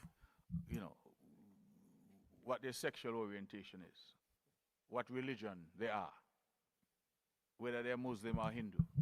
Because Should due our view is diligence that once go people into come the to character Nevis of a and person, they arrive it in is Nevis a part with of other a SEZ project zone proposal, it is our job to legislation. evaluate the Should merits I'm not talking or about the merits homosexuality and of all the them things like I mean proposal like that about is in them front neither. of us. And so But that is does the what, as a character government, we have of been the trying to do. people, of To the best of our developers abilities, to look matter at what is proposed. ultimately? Will this bring jobs? You say you want to be tax-free. Well, what are the benefits that you anticipate Nevis will get? That's the type of analysis that we have to engage in. And once our checks come back and there are no criminality or allegations of those of that nature, terrorists, involvement with terrorists and that kind of thing, we feel that we are able to engage with those individuals on the merits of the project. Naturally, if there are red flags in terms of who the individuals are, then we disengage. And I would just remind you, Mr. Bart, that the island of Nevis has had a financial services industry now for over 40 years. We do that every day. So due diligence, background checks, know your client. Those are When the premier said that the due diligence does go into if the person has been involved in fraud before, how we sign a deal with Philippe Martinez if the due diligence also factors in if the person has been involved in fraud? how you square that circle? A rigorous background and due diligence check, because citizenship applications have to go through impacts in Barbados, which of course has involvement from the UK, US, Canada. Ladies and gentlemen, there is a difference between a background check for somebody who is seeking citizenship and a background check for somebody who is seeking to do an investment. One of them is gonna deal with the fraud and that kind of part, the criminality aspect. But for the investor, you got to find out about the money. It's the same thing like in the NBA. You can't buy a team unless you demonstrate you have the money to buy the team and run the organization. And we have a Four Seasons resort. I smiled inwardly when Mr. Hanley was saying about Gingerland, some people living outside and some people, rich people living inside. The reason I smile? Because the Four Seasons is one of the wealthiest enclaves, not only in St. Kitts and Nevis, but probably in the Caribbean region. There are billionaires who have homes at the Four Seasons. Billionaires. I have never heard that there's any friction or any confusion or any difficulty. We live here in Nevis as one people. We engage as one people. And I have not heard any problems that have arisen, because I think part of that is our own outlook as Nevisians. Nevisians are very proud people. Even if all we have is a one-room house, nobody's better than us. That is our philosophy, and that is how we operate. And so we are not a people, generally, who are grudging and who are upset that somebody has a home or has a car. We are people who are... Burla here, the individual made a deal with the government, so they're going to pay the government and they're going to get our free. So they should be ready to go shortly. Those tensions exhibit themselves here. And I can only look... Nevis got billionaires living down Four Seasons? A perfect example, but the best example... I feel like we have been slacking. Some people just think... I would love if the billionaires could start to filter off some sponsorships. He has thus far spent $60 million on his home. That's the kind of people we have living here in Nevis. But we don't see any tension. We don't see or hear any difficulty. People live together, in harmony. So unless something dramatic was to change, I can't be a soothsayer and predict, but I would say that the nature of the people of Nevis is that we have always been welcoming, and we've always felt that we're equal to anyone. And I don't see that the problems that are being hyped up and being suggested are, in my view, not consistent with the examples that we would have seen. Wealthy people, not so wealthy people on this island have all been welcomed. We live together as one people. And that is... Yeah, we equal. Everybody is one. Everybody remember to like the page, share the video, share the live, comment on the page, interact with the different social media platforms. Your interaction and your eyes are important. And thank you for watching, by the way. So share the live. Must have access. And when I say access, I mean access whenever they want. We also shows this evening as well. Real Talk is tonight at 7 and the Topics is right after that at 8. Janice is gonna be on at 8. And I don't think there's a guest for Real Talk. Church group wants to go. Schools, children want to go. You and I, Mr. Bart, want to go and have a beer. So many going for some chips. Access. So things like those are ready because we have a model. As I said, not a perfect example, but we have a model, which is the Four Seasons, and we know how that works. And so the idea here really is to ensure that whatever we do, we don't create any us and them. We create a harmonious community. I would say one other thing, which I don't think I pointed it out earlier in terms of the economic impact. In our meeting with the hoteliers, we know that the hotels in St. Kitts and Nevis suffer from seasonality. In fact, in Nevis, some of the smaller properties tend to close during the summer period. And they do so because travelers that we depend on aren't coming this side. They're going to Europe or wherever else they're going. And one of the points that we perhaps have overlooked in this discussion is that if you have residents within that zone who are here most of the time, it adds to the people who would then consume at the restaurants, at the hotels, etc. around the island. So I remember speaking to my good friend Richie Lupinacci. I hope he doesn't mind me calling his name, because they have this famous pig roast on a Wednesday. And I might I got to said, get well, that. imagine you have people now. I do have some who are questions for coming, Janice. not just So Wednesdays I might got to during the get that. season, but every Wednesday to this pig roast, because more people leads to more business. And that has been one of the very real difficulties for small businesses here. That notwithstanding the quality of their service or the quality of their product, the market is just so small that if you're selling great barbecue chicken, you're still competing with the other 100 people who are selling barbecue chicken to the same 1,000 people. And so that is really part of it, expanding the market, growing the number of consumers, making it possible for our small business community in particular to leverage that and to become medium and large businesses. And the hotel sector, I thought that point was well received when we talked about the fact I feel like certain products are gonna do good if the SSZ come in. Richard lettuce, oh my God. Richard need to buy about 50 greenhouse now if them man get you with this year. There are certain products which would do well, but with all the restaurants and the retail that I saw over in that giant of the SSZ, I feel like people are gonna be coming to small businesses in the Nevis, go eat and interact. Potential for social impact. I want us to look at that perhaps from a different angle. We have, I believe it's this month, we are celebrating the month of the elderly.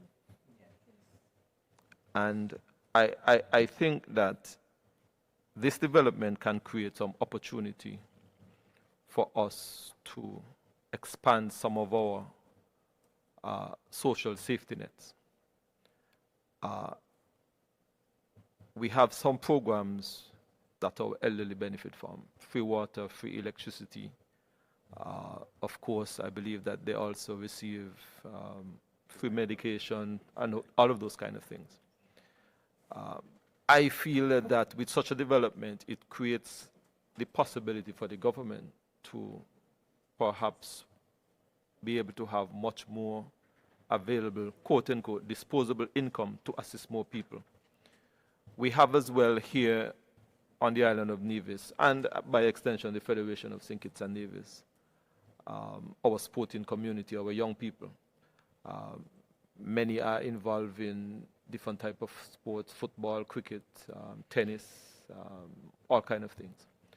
I believe that it also creates an opportunity for the government to perhaps expand on some of those programs. The cultural exchange, and those kind of things. Of course, we expect that there would be persons from within the zone themselves going out into the various communities, restaurants, enjoy our nightlife, our cuisine, and those kind of things. Imagine this So is we not the expect that minister. there would be those type of benefits. What do you with social But services and them type of things? And I'm he is looking the at one it who that bringing up the social some of benefits. what the government No is trying other to do minister in has terms of brought up some of our these kind social of program and creating spill some of our offs safety in nets. this type of manner. I believe that it creates an Everybody opportunity telling you for us economically, to perhaps money, money, money, expand on jobs, some of jobs, those, jobs, programs capital.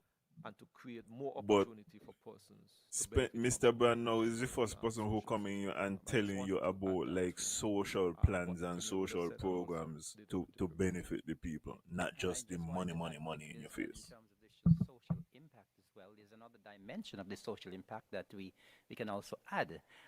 We can look at the disposable income. Minister Brand just spoke about the disposable income for the government. We can talk about the disposable income for persons, divisions, and residents here. And of course, the standard of living. The Premier would have used the excellent example of the Four Seasons, and we know what the Four Seasons has done to its employers and in terms of what they have earned. A lot of persons who work at Four Seasons say they are where they are in terms of whether the land or the house or the cars that they have bought because they have worked at the Four Seasons. So this is now an excellent opportunity to provide more opportunities in terms of employment and income to Nevisians and residents. And it is no secret that Little Nevis, the standard of living in Little Nevis and in the Federation of St. Kitts and Nevis, is second to none in the Caribbean. And this development can actually add to that in terms of how it could actually increase our standard of living based on the kind of economic impact that we saw that was provided here. So that also, that dimension of the social impact we can also speak to.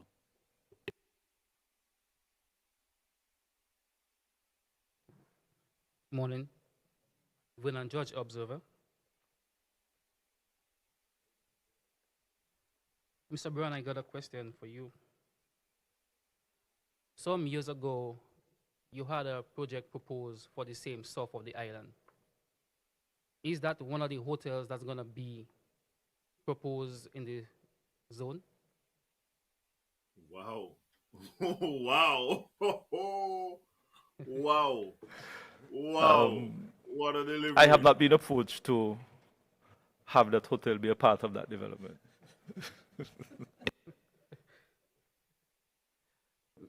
Mr. Premier,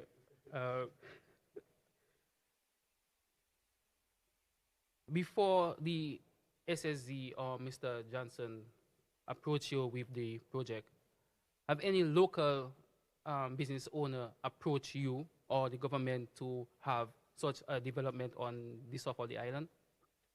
No, I'm not aware that we had any approach, Mr. George, about a development on the south of the island. No. No alien and holding taxes are being collected. As of last year, December, the national debt stand at $483 million. What are your plans to bring down the national debt? And do you see the SSZ and the fact that the developers are actually getting their hands involved with many of the projects that the government plan to do? Do you see that as a bailout for the government? I wouldn't call it a bailout. I would call it a build-out. The reality is, Mr. George, that you're right. We have a high, and I don't think it's national debt. I think you're speaking to the island debt. Right. We have a high island debt. It's higher than I'm comfortable with. But we also must remember that we just went through a 2-year period of COVID when the island was practically closed down. And this government incurred debt during that period in order to ensure, for example, that our public servants were paid in full and on time during that period of time. In one of the COVID years was one of the years when the government made money, as much as the Premier does complain. The Premier has spent more money in non-COVID years. He has by himself, I think, nearly doubled. No, how much he has added? He has added about 150 to 180 $180 million on our debt since we have gone from Van Samry to Mark Brantley. Growing the economy. We can't tax our people to get out of debt. We have to grow ourselves out of debt. And part of that is why we're talking about large-scale investments such as Destiny, because the revenue, and we saw the projections, and that was done by Oxford Economics, the economic projections. When we look at the projections in terms of revenue to the government, in terms of turnover. Well, the question what he just asked Spencer about if he hotel gonna be in there, I would like to know if Spencer don't sell he land over there. To partner with us on the build out of the Long Point port. Then those two become self-sustaining projects. The port, for example, we can anticipate a significant flow of revenue and a significant flow of business activity coming from our port at Long Point, because there's room there where we can expand it. In fact, far more room than even, say, on St. Kitts, where there's a port up at Burdock. So the truth is that you have highlighted the problem of debt, and we are trying to resolve that problem by growth, by economic expansion, and by moving the island forward.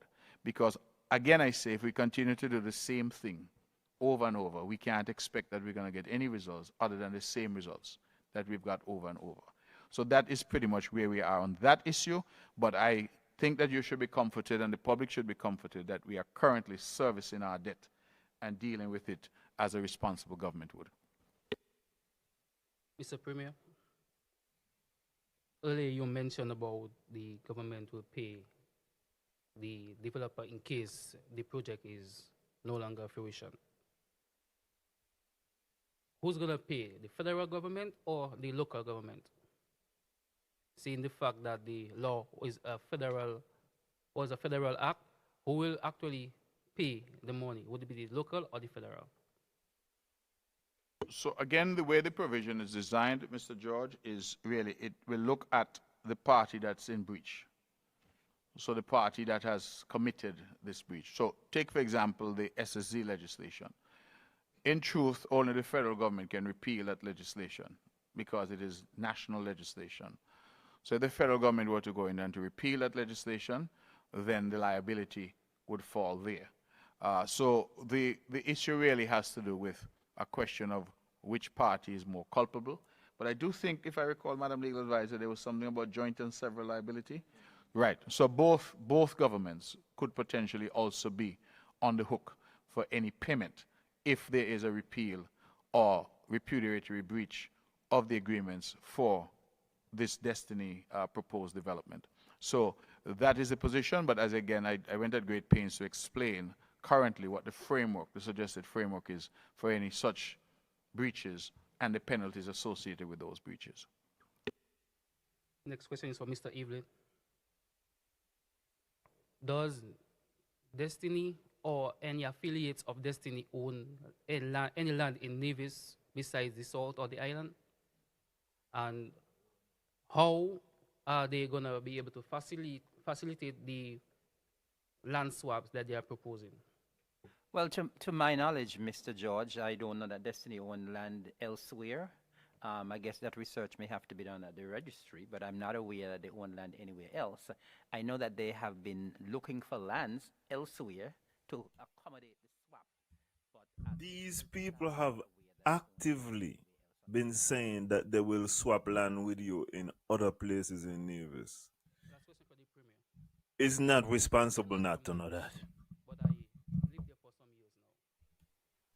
Speaking to a few elders in Nevis, they gave me a history of Nevis elections. You continuously boast of your party has won 16 out of the 17 elections held from Sings. But every single local election, the premier in Nevis has lost because of some land sega.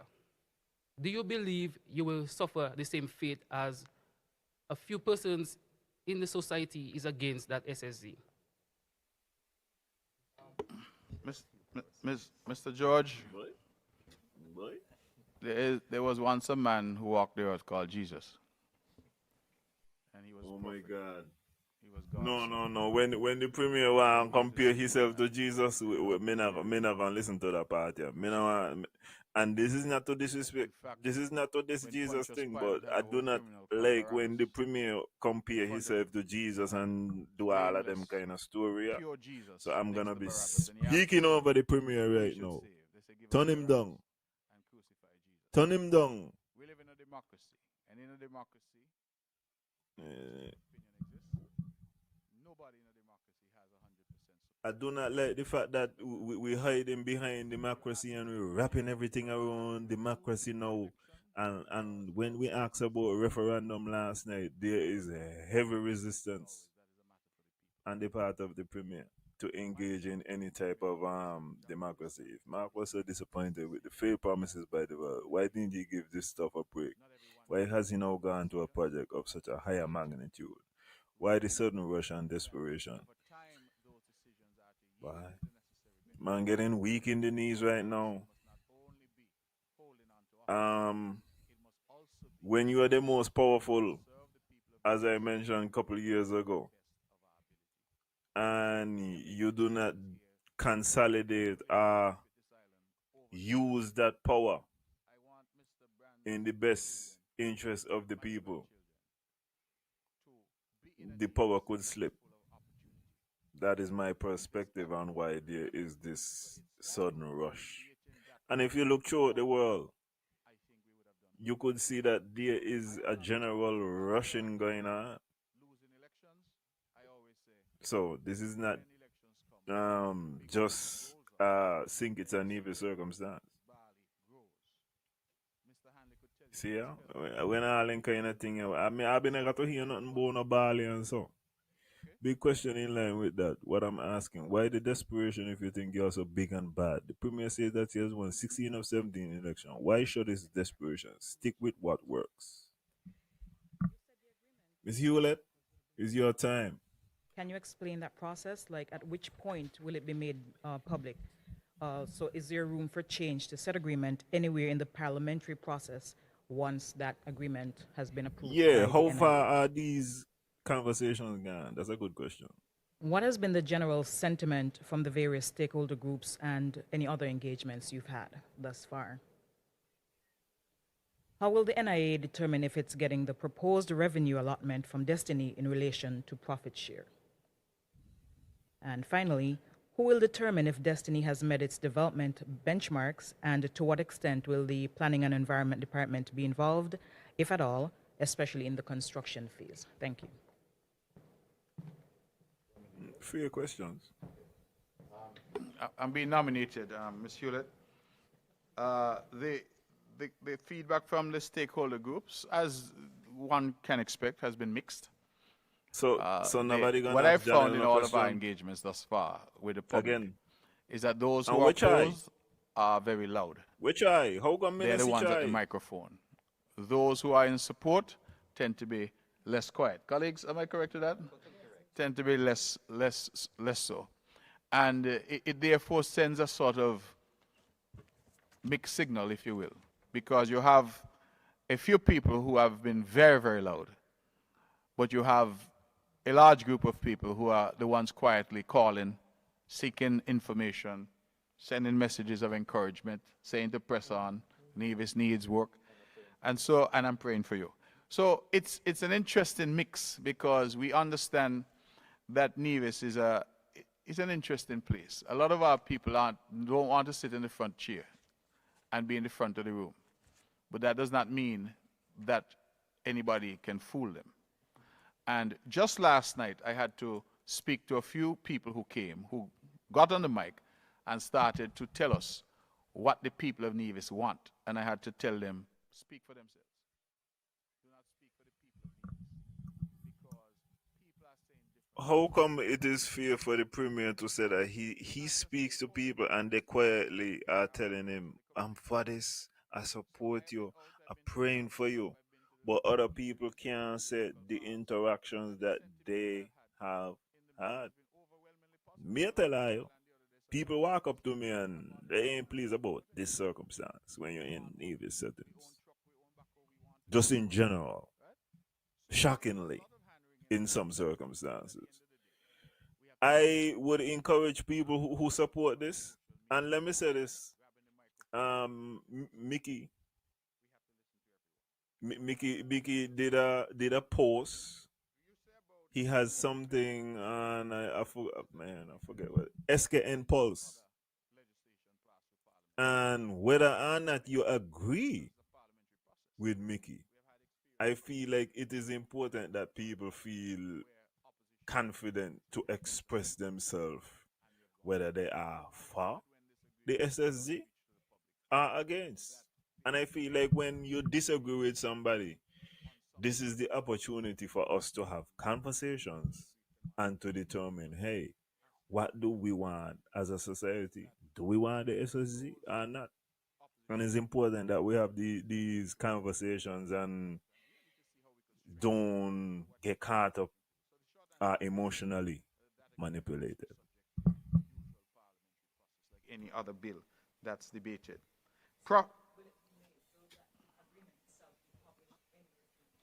Well, it has to be, like every bill that goes. Any bill that is presented for first reading goes public. So that is published in the usual course, and no doubt the opposition will publish it. We as well will publish it, but it goes to the process like any other. I want to emphasize again, it's supposed to be published after the first reading. We did not get the SSZ until a week after the third reading. In that instance, we supposed to get the initial one and after the third one, because sometimes you can make amendments in between the readings. So it is very important that the parliamentary representatives ask that the people be given these agreements as soon as they are agreed. Disclose it publicly. I've had, for example, communication from people like Charles Wilkin, King's Counsel, who has sent communication to make some suggestions as to what he thinks we ought to do. So we're taking the views and opinions on board, not only those who are talking in the town halls and the stakeholder, but also individuals who are basically offering their expertise and their opinions to us. And all of that will be taken on board. You asked about profit share, Ms. Hewlett. A wonderful question, one that we've agonized over, because we know the idea of profit is a strange idea sometimes. What we have proposed is that we must have control mechanisms so that any financial statements from Destiny must be subject to our audit and investigation if necessary. So we are saying to them that I think it was Ronald Reagan used to say trust but verify. So we will trust that your numbers are correct, but we have the right to verify that those numbers are correct. Because over the long term, it's that profit share that the people of Nevis will be looking to. And that for us is very important. So we are building those sort of control mechanisms so that every side can have some confidence in the process. You asked about oversight. The SSZ legislation, I think is at section 9, talks about an oversight body, independent oversight body. And I have publicly made my commitment, even though the legislation said that the Premier may establish, so it gives the discretion, I have publicly committed that we shall establish an oversight body. So it is the oversight body now, which is really the entity that is going to be the monitoring mechanism for any zone that we see on the island of Nevis. And the Prime Minister has a similar authority on St. Kitts to do that. So if you have regard to section 9 of the legislation, and I have publicly said, Ms. Hewlett, that it was, in my opinion, an oversight on our part when we were in the Parliament, that we did not insist that instead of saying the Prime Minister or the Premier may, we should have insisted that say shall. But I have gone on record, and I go on record now again to say that even though it says may, it is our intention to set up such a body in Nevis. And we have already written to the members opposite. When it comes to the oversight board, and when I'm asking about how people want the democracy to be run, when we look at the boards in St. Kitts and Nevis, I feel like we have been failed consistently. Do the people feel like we at the point now where there should actually be independent members on these boards, members of the public, people who represent clients or employees? And when I talk about this board, I also feel like it should extend to some of the professional bodies as well, bar association, accounts, all of the doctors. Should the people be represented on these, or should they just be closed off bodies that, to me, are not functioning for in the interest of the working class people?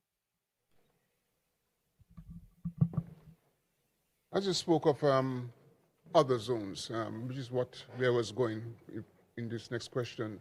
It seemed to me that you would not want to have another zone that is in competition with what is being proposed now, if that goes forward. But you must have an idea from the concept of development of Nevis, what other kinds of zones that you would like to see being developed on the island. So perhaps you can give us some enlightenment as to where the Nevis Island administration, as it is known, contemplating future development plans, perhaps under a sustainability zone. Can you deal with that for us, please? Mr. Bart, I did confirm last night that we've had some additional approaches from potential investors about zones. We have not really advanced. The truth be told, we have been very focused on this because this development is really so significant that we thought that it warranted the focused attention of the cabinet. In terms of other zones, one I think suggested that it could be a sort of tech startup space, like a park, a tech park, which would be an interesting concept for us to look at, but we're really not there yet. And we really have not engaged and explored those possibilities. I should tell you that at current, the administration has not sat as a cabinet to determine, well, what we will accept and what we will not accept. It is still very early days. This legislation was only passed in August. And let us also remember that it is not every development or developer who may want to do a zone. People may also come and they just want to do what I may call an ordinary development. So we are open for business, as I like to say. We invite people who have an interest to step forward, but right now we have been preoccupied with this particular project to determine whether or not, having had the consultations, it is something that we can move forward with. An agricultural zone would actually do good if this destiny thing come off, because they're going to get to eat. I understand that the NIA may profit from this project, and some of the monies will go towards the hospital wing. But weren't we promised that the hospital project would have started earlier this year? And weren't funds would have already been allocated for the completion of the project? And if the Destiny project doesn't happen, how will the hospital wing be completed? Is there a plan B? Thank you. Wow. That is well bold. Ms. Budgeon? That is well bold. Ms. Budgeon, thanks for the question. And you're right. We did say, and in fact, I think I said so more than once, that we wanted to resume the hospital construction this year. The short answer is that despite our best intentions, we had some financial constraints that we had to deal with. And so while we had an amount that was budgeted for the hospital to start, we erred on the side of caution and decided that we would hold for now. The intention, therefore, would be to get to the hospital at a later date. We have not shied away from our commitment to have this project completed in this term in office, and we tend to do that.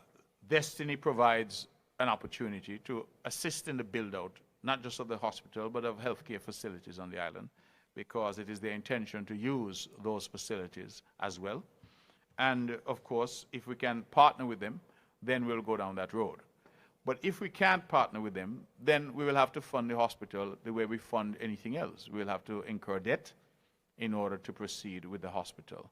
We are exploring all opportunities and all options, but for now, we also are bringing to the people the possibility that a partnership with Destiny can give us this important project that all of us, I think, want for the benefit of the people of Nevis.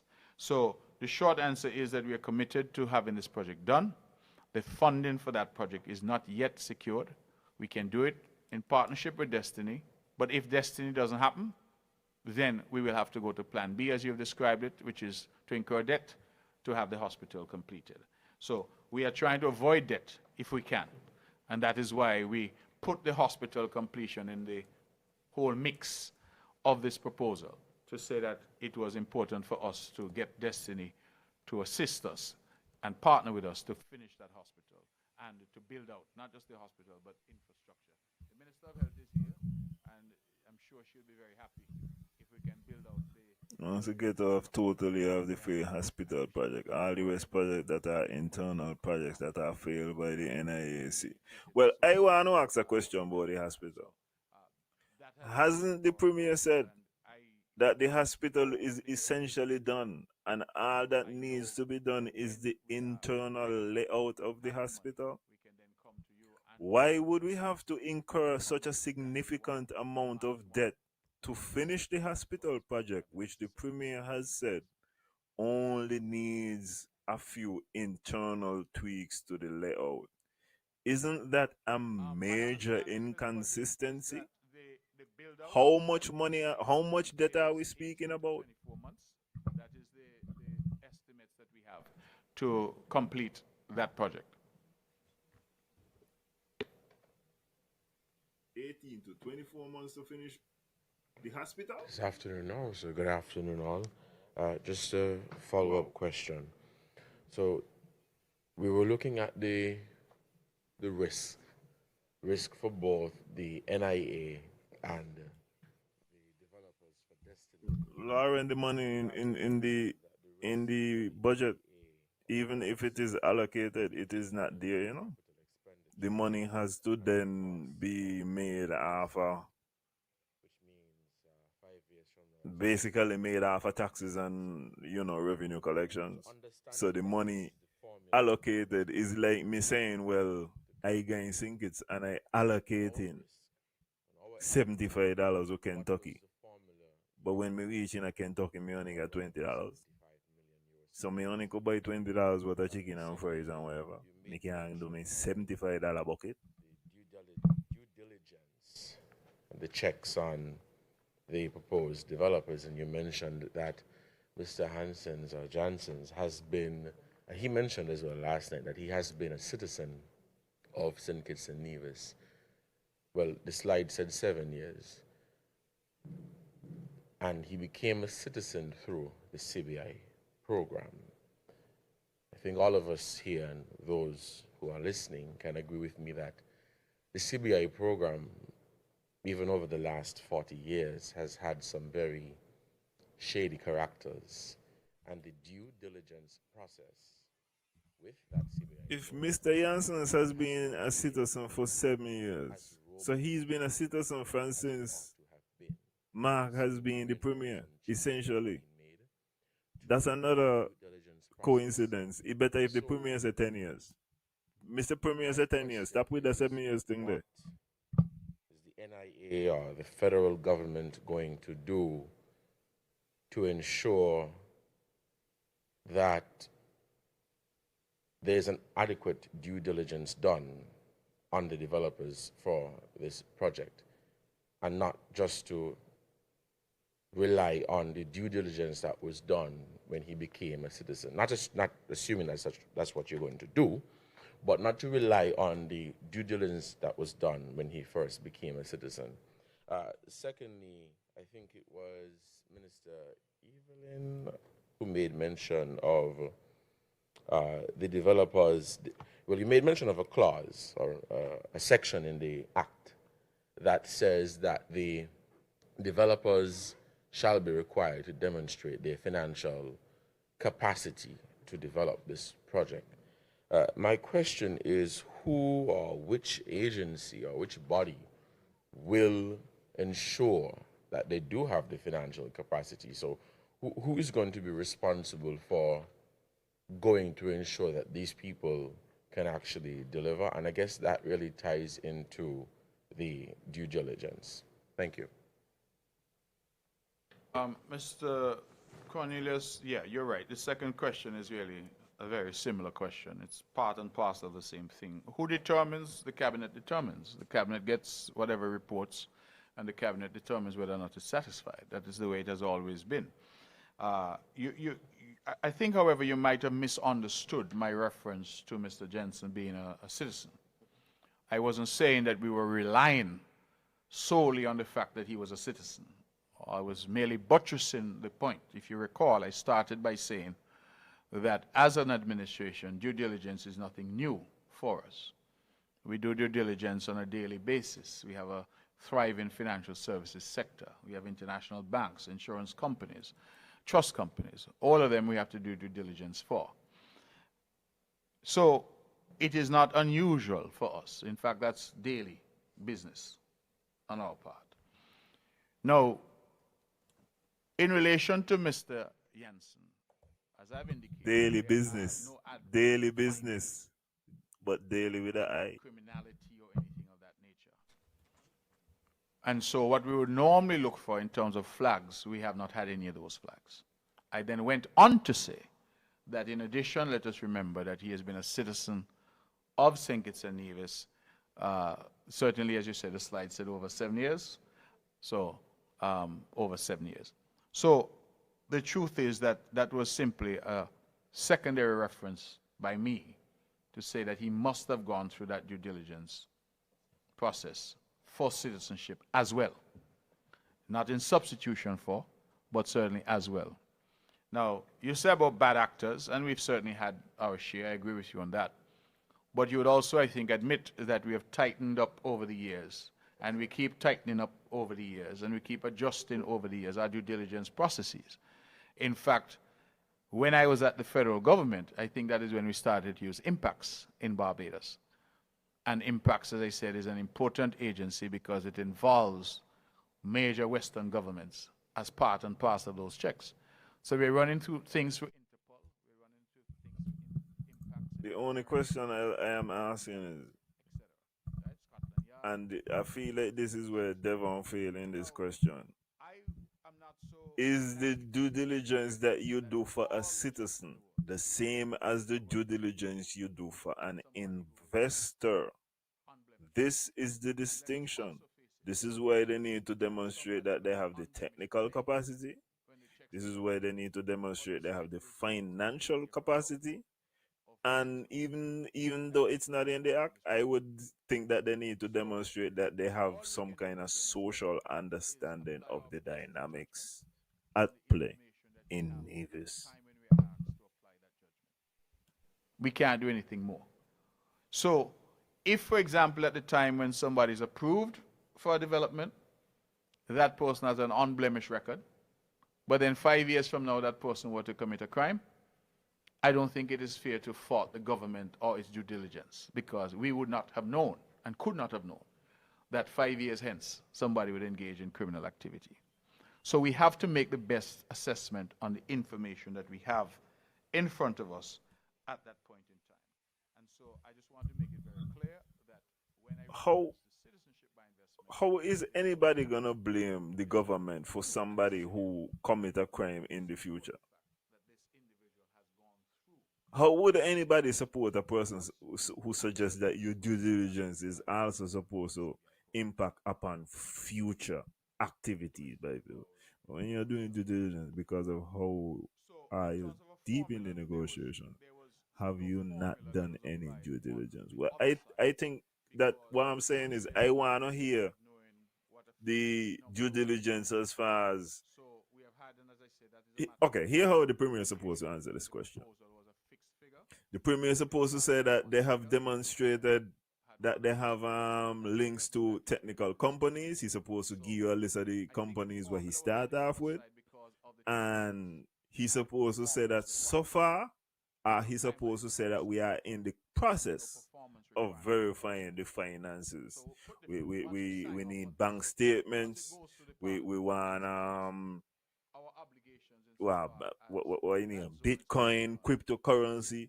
We need to see that you have the ability to pay for the resources that are going to be needed. So there are really no performance requirements on our side. And so all the performance indicators were on their side of the line. And the question really was, if we were to nullify the zone, repeal the legislation, at what point? Do we do it at year 1, year 5, year 20? And what would their expenditure and investment have been at year 1, year 5, year 20, as the case may be? So that is why it was done on their side in terms of a formula. On our side, there was no need to look at a formula. So we wanted the comfort of a number. The other question about due diligence for Milaren is that, and this is where I would like to know, how advanced are these tasks? Because depending on how advanced you are in the conversation, your level of due diligence supposed to be higher. Obviously, early in a conversation, your due diligence is not there, but the longer the conversation has been going on, the more you should know about the other party. Due diligence, because you did make the point that today you might have a very clean record, but tomorrow or next week you could be charged for whatever, fraud or whatever. So will there be continued due diligence, and would that be the responsibility of the independent oversight body? And I'm asking that because of the risks involved in this project and the significance of this project. If I may, I believe a project of this magnitude, which has been compared in some parts to the CBA program, I think would warrant continued due diligence. Thank you. What I'll say, Mr. Cornelius, is that that is an excellent suggestion. It is certainly something that we can try to incorporate. I don't think we'll have any difficulty with that. So thank you for that suggestion. Moving forward, of course, we are taking all the ideas on board, and where they're good ideas, we try to take those forward as part of our discussion. So thank you for that.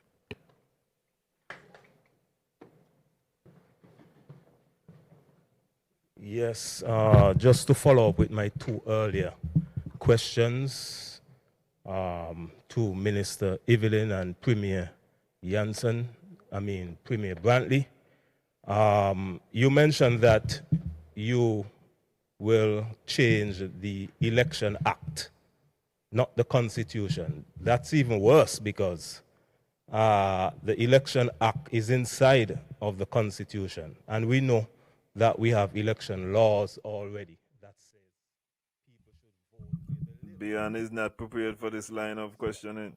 The Election Act is lesser than the Constitution. Bian is not prepared. How are you going to convince us, the people of Nevis, that you're going to stop 10,000 residents in Destiny from voting elsewhere throughout Nevis? And we must remember, the citizens in Destiny will be up to 10,000 in the first instance, but those 10,000 citizens will have children. So once this project is at its ending time, or start 20 years from now, you said, we can have up to 20,000 citizens of Destiny inside of Nevis. And if the trend continues that you said Nevis, the most thing Nevis export is people. If our people continue to leave and Destiny continues to grow, then over time we can very well end up with a new Premier of Nevis, Premier Jensen, and they can run for office. They will be citizens. They will be able to run. And my question is, how do you intend to change the electoral laws or electoral act or constitution, whatever you want to call it, to say to us in Nevis that citizens inside of Nevis will not be able to vote or run for office? And my follow-up with Minister Evelyn, you said that well, you didn't answer my question. I asked you what is the big plan for Gingerland, because persons are living in dilapidated conditions. What you spin that and said that I said that persons are living there, but people know what I'm talking about. I don't mean people are living. People have their beautiful homes where they are living in, excellent homes and so. But I meant the public infrastructure that you are in charge of are dilapidated, and we are living in Gingerland. You see them every day. You drive past the areas every day. We all know what is happening in Gingerland. So can you explain to us your big plan for the constituency of Gingerland, Mr. Evelyn? I'm trying to help you now Let us know your big plan. Mr. Hanley, you must, when you speak, you must qualify what you say, and you must do not say things and think that people are going to think what you say or you didn't say. If you want to qualify a statement, you have to qualify the statement from the beginning. So if you stood there at the mic and you said that the people of Gingerland are living in dilapidated conditions, I can't believe that Eric Awa Bian. Me can't believe Bian get under Eric's skin. Even Mark calm down and look upon Eric. Playfield at hard times. You spoke about the playfield, the court at hard times as well. There are plans afoot to remedy those situations. We have plans to rehabilitate the public market. We have plans for lighting of the field at hard times. As a matter of fact, when I was there the last time, when I said I sponsored that tournament, I spoke to many of the persons who were there. I explained to them the situation regarding the situation, why the lights have been delayed. There has been an ongoing situation or global problem with regards to transformers. And that is one of the reasons why we have had a delay in the lighting of some of our playfields on the island. There are plans, and I remember that Minister Liebert at one of our town hall meetings made the commitment for the work to be done at the Hard Court in Gingerland. And so things are in the works, and we just have to wait for the appropriate funding to be in place for us to continue those situations.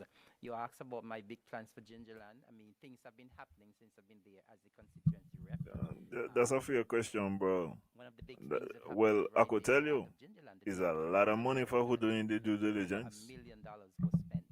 And of course, it was all spent to decentralize what happens in terms of cultural activities. It's a state-of-the-art center that we have there in Gingerland. We have seen improvements to the Gingerland Secondary School.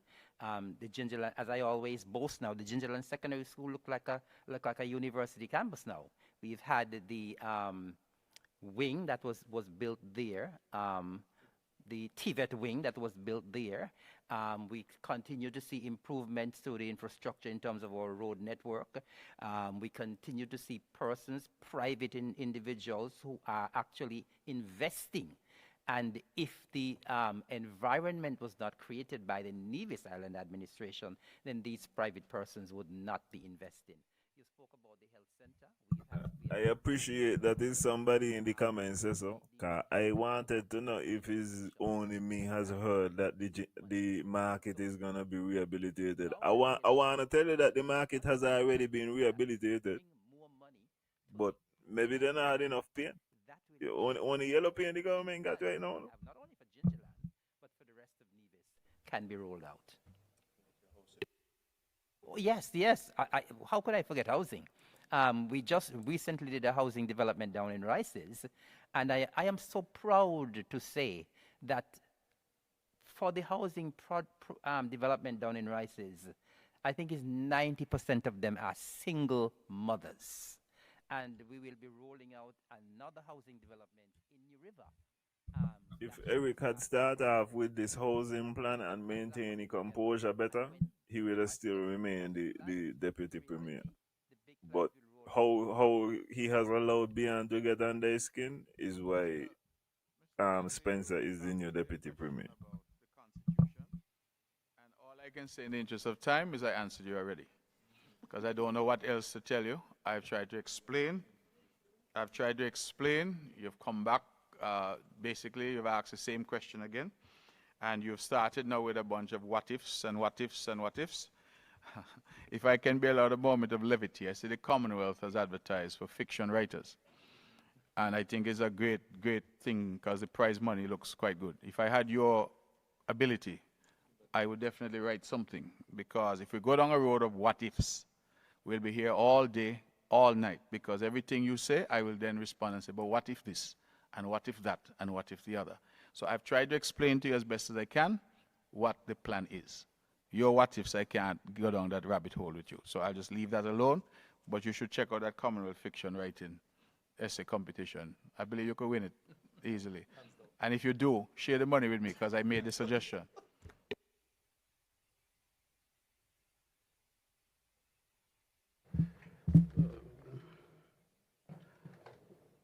I just want to know what type of technology will be put in place for the locals to receive the payment from the profits of Destiny? To the legal, sorry. Go ahead, go ahead. To the legal advisor, if she could answer any questions. What role did Ms. Dawn Cotto play in shaping the SSZ laws?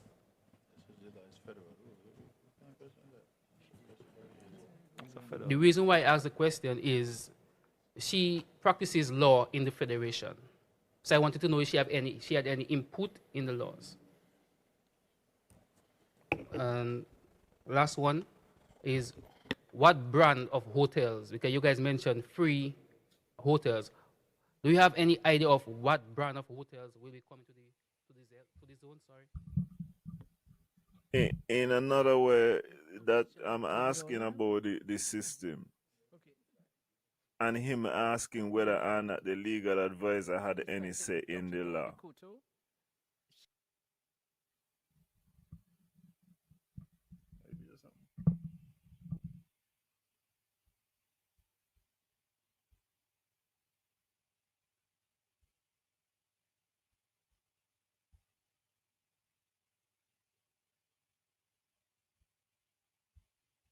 You got to be, I will just take over past it, but I don't understand.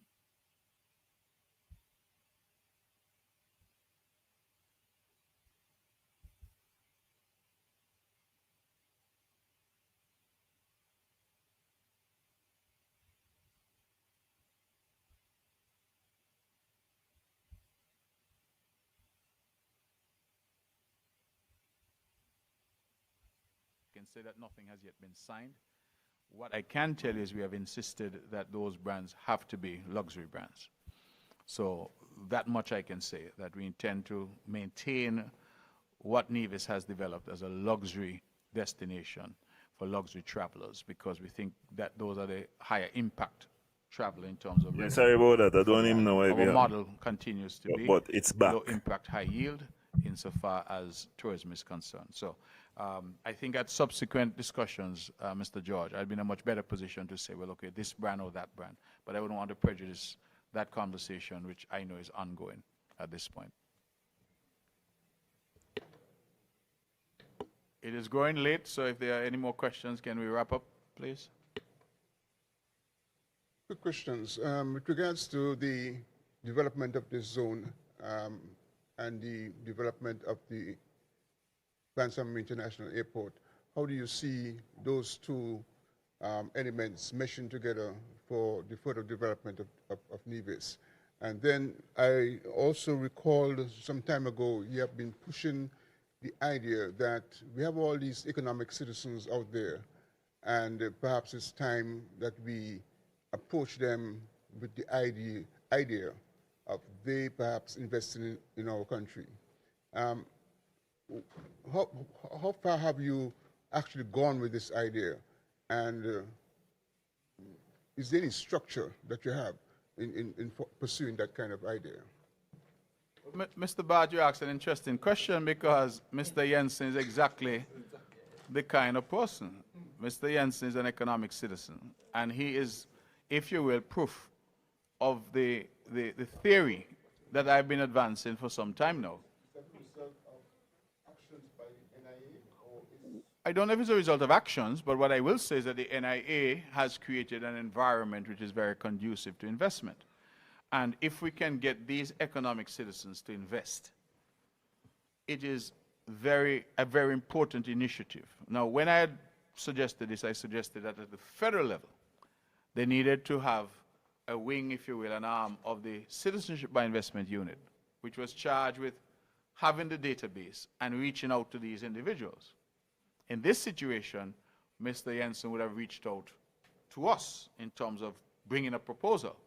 But when we found out, of course, that he was an economic citizen, it sort of reinforced in my mind that that is, in fact, the way that we ought to go.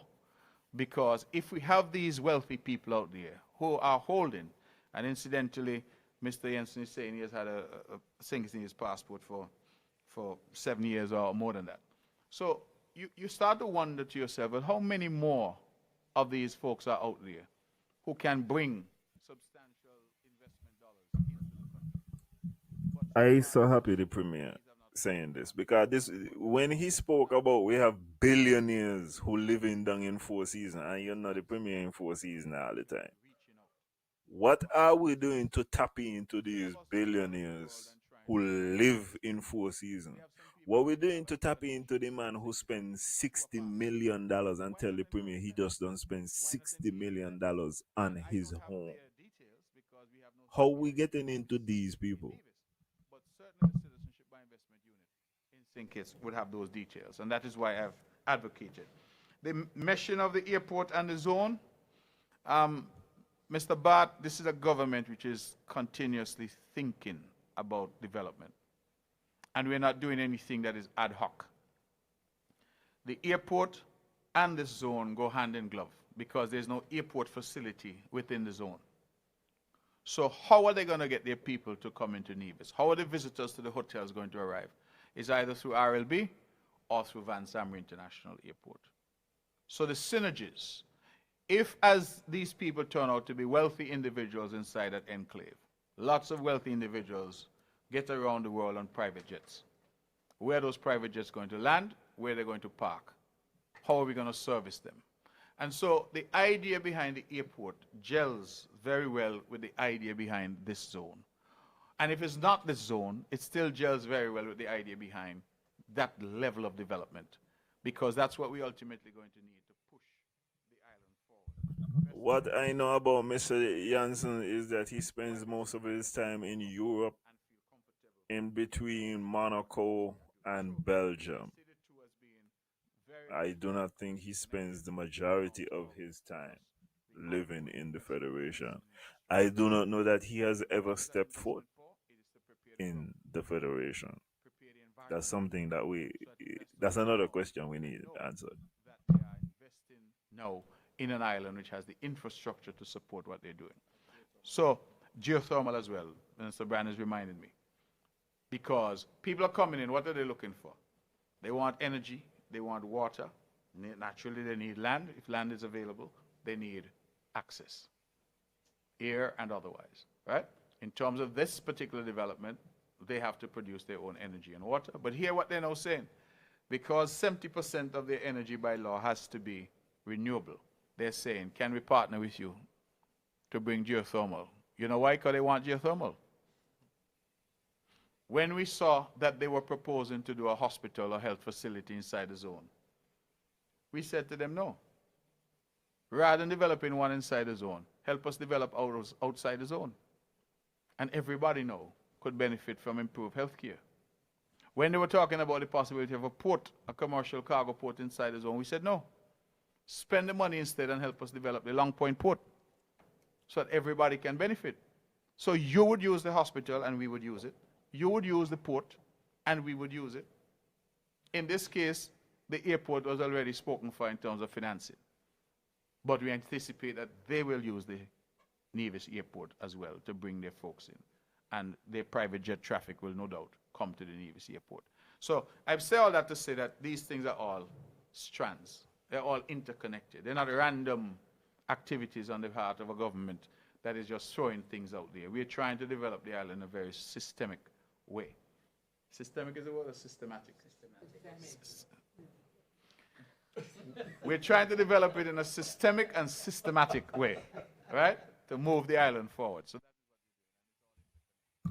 one I say systemic, the next one I say systematic. This is what we're dealing with. Fellas up here, make the thing too long. So, thank you all for being here. Thank you very much, members of the press. For those from St. Kitts, please get back safely. Thank you for the questions and thank you for the engagement.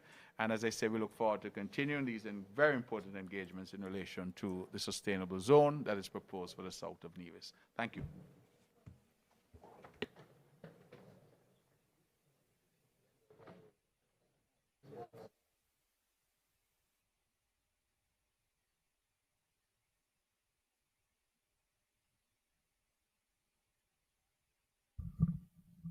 Bro, the easy question to that is this.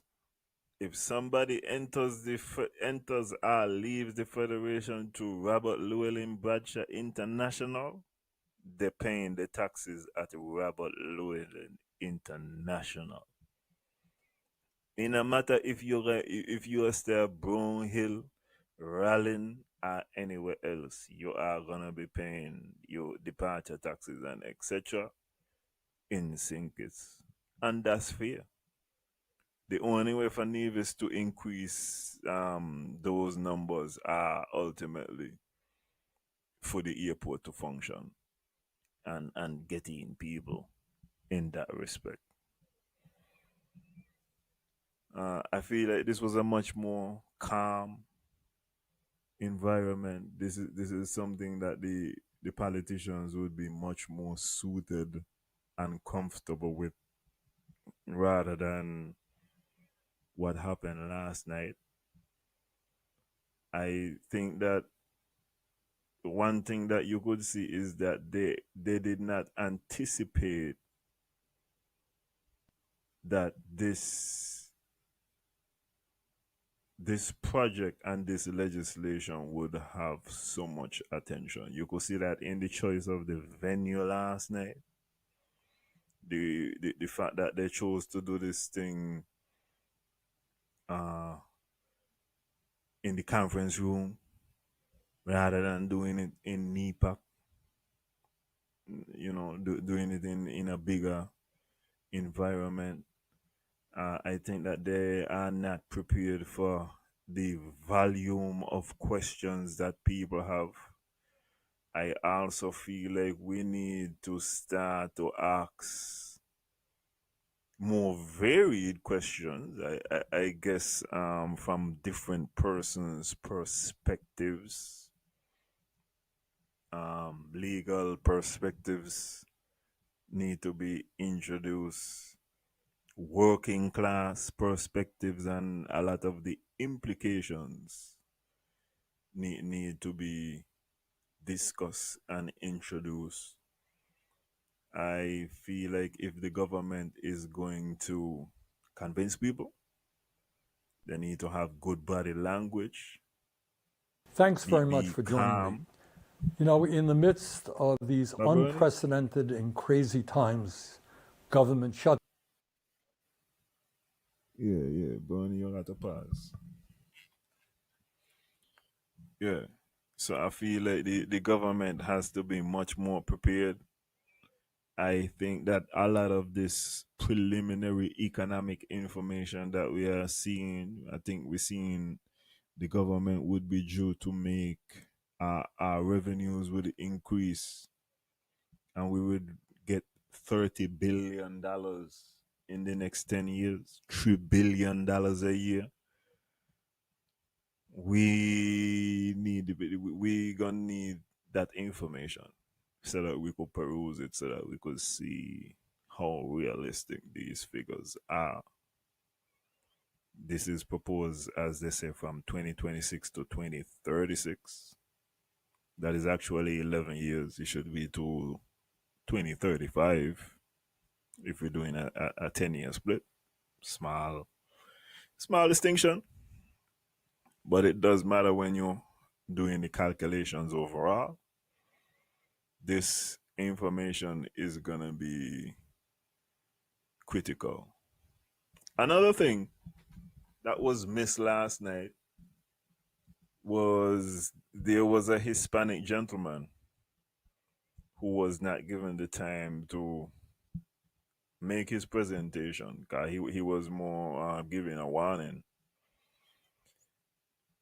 There is going to be a climate situation, or the climate is going to affect Nevis in a way that water is going to become a problem.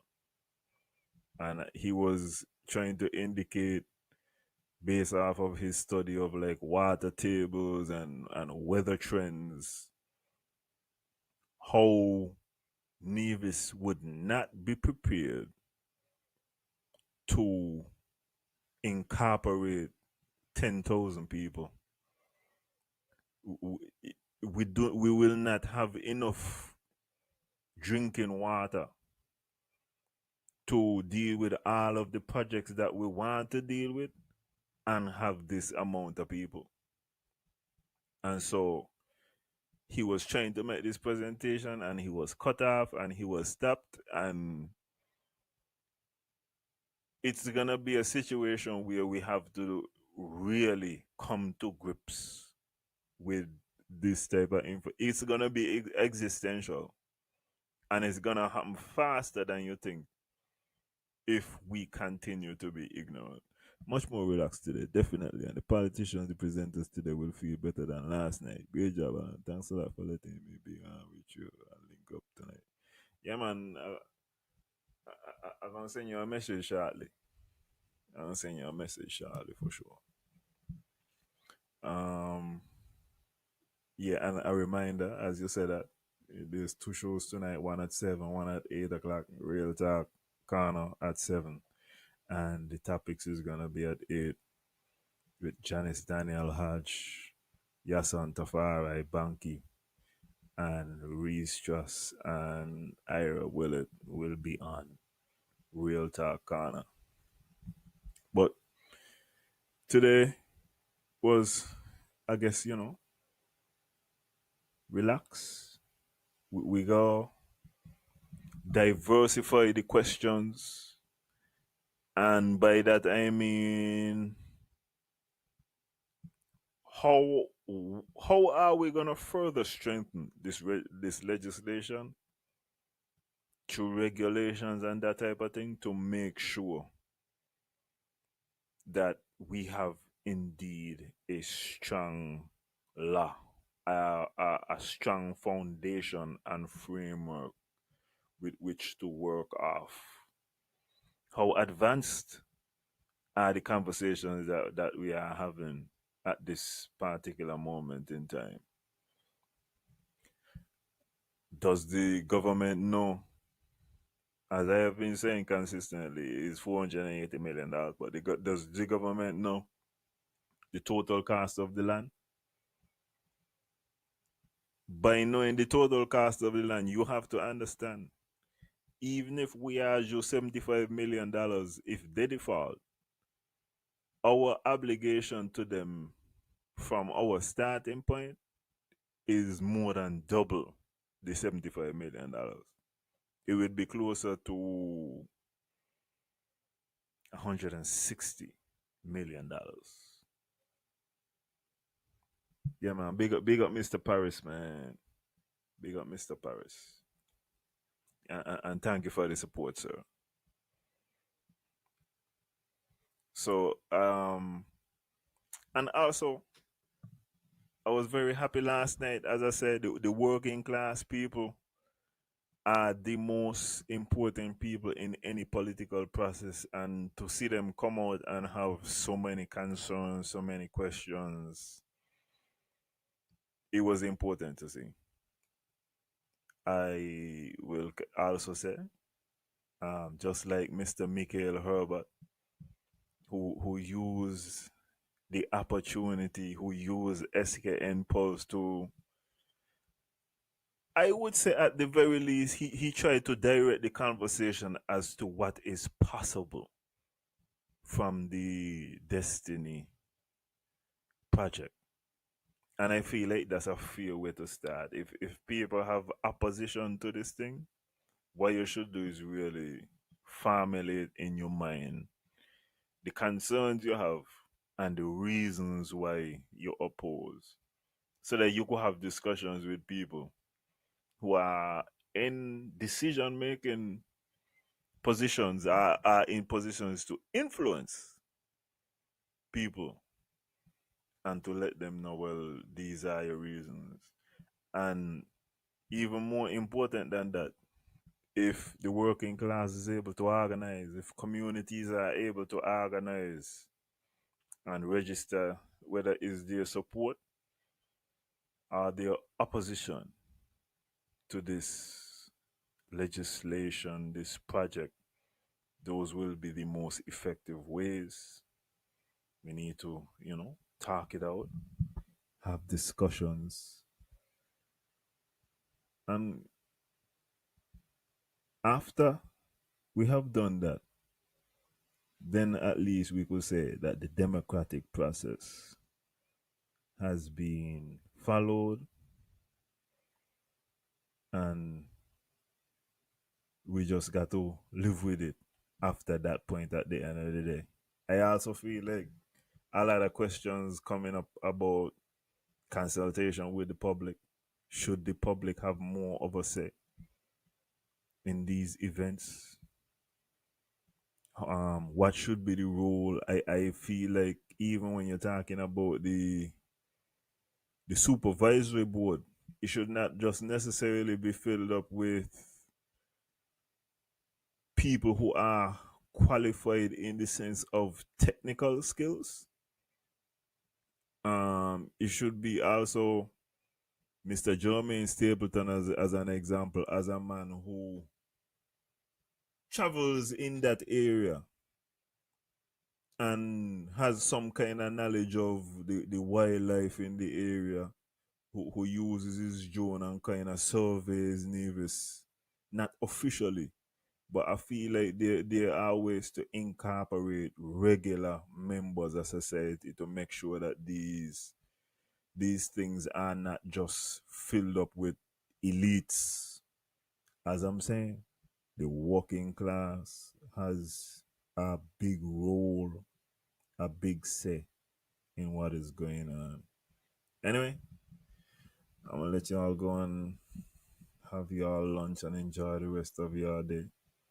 Thank you, anybody who was able to stay with me as we watched the press conference and got a little bit more information and were able to see how the government is going to approach the implementation. Well, not the implementation, the Destiny project.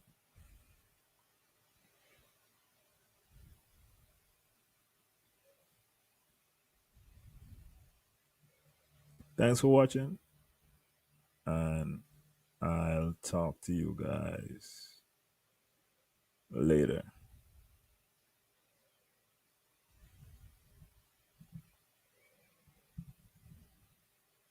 Let me see if we can get some music else on. Never wanna see you fly. Never want you touch the sky. Never, never, never.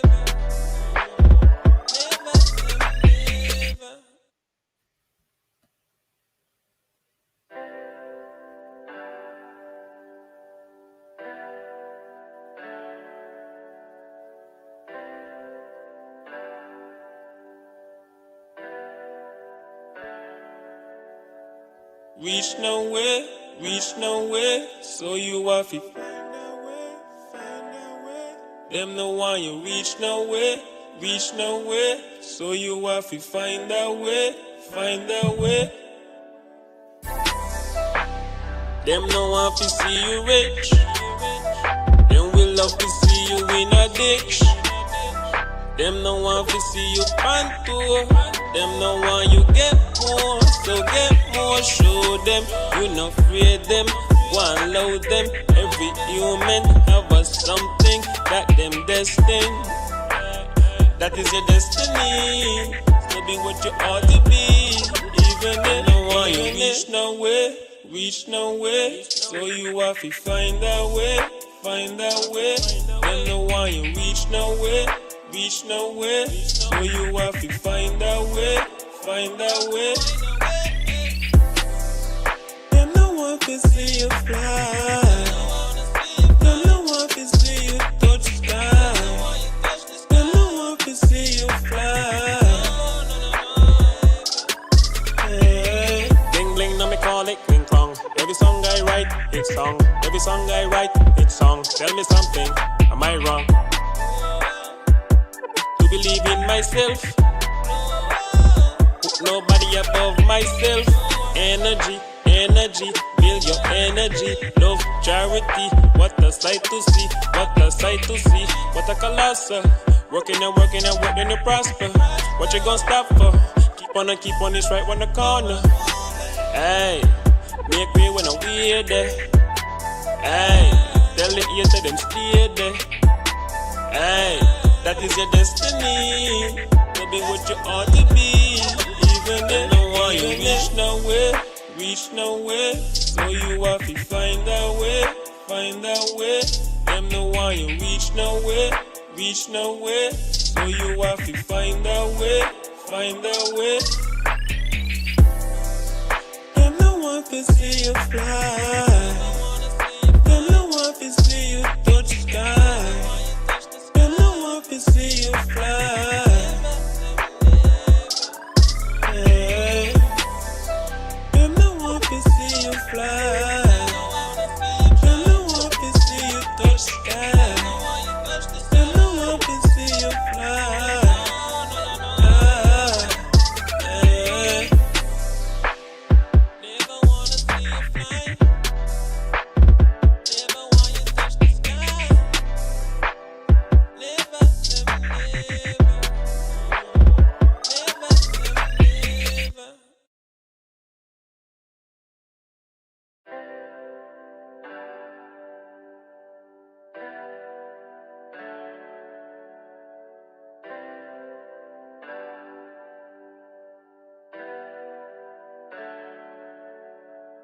Reach nowhere, so you have to find a way. Them no one you reach nowhere, so you have to find a way. Them no want to see you rich, them will love to see you in a ditch. Them no want to see you on tour, them no want you get more, so get more. Show them you not afraid them, go and load them.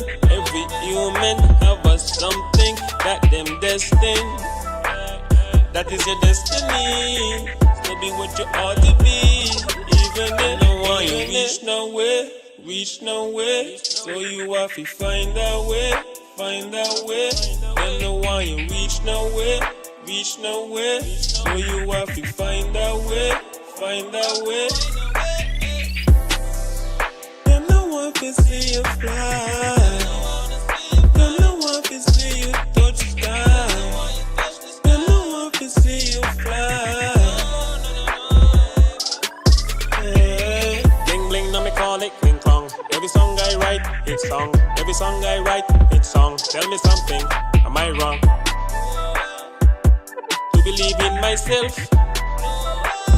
put nobody above myself. Energy, build your energy. Love, charity, what a sight to see. What a colossal. Working and working to prosper. What you gonna stop?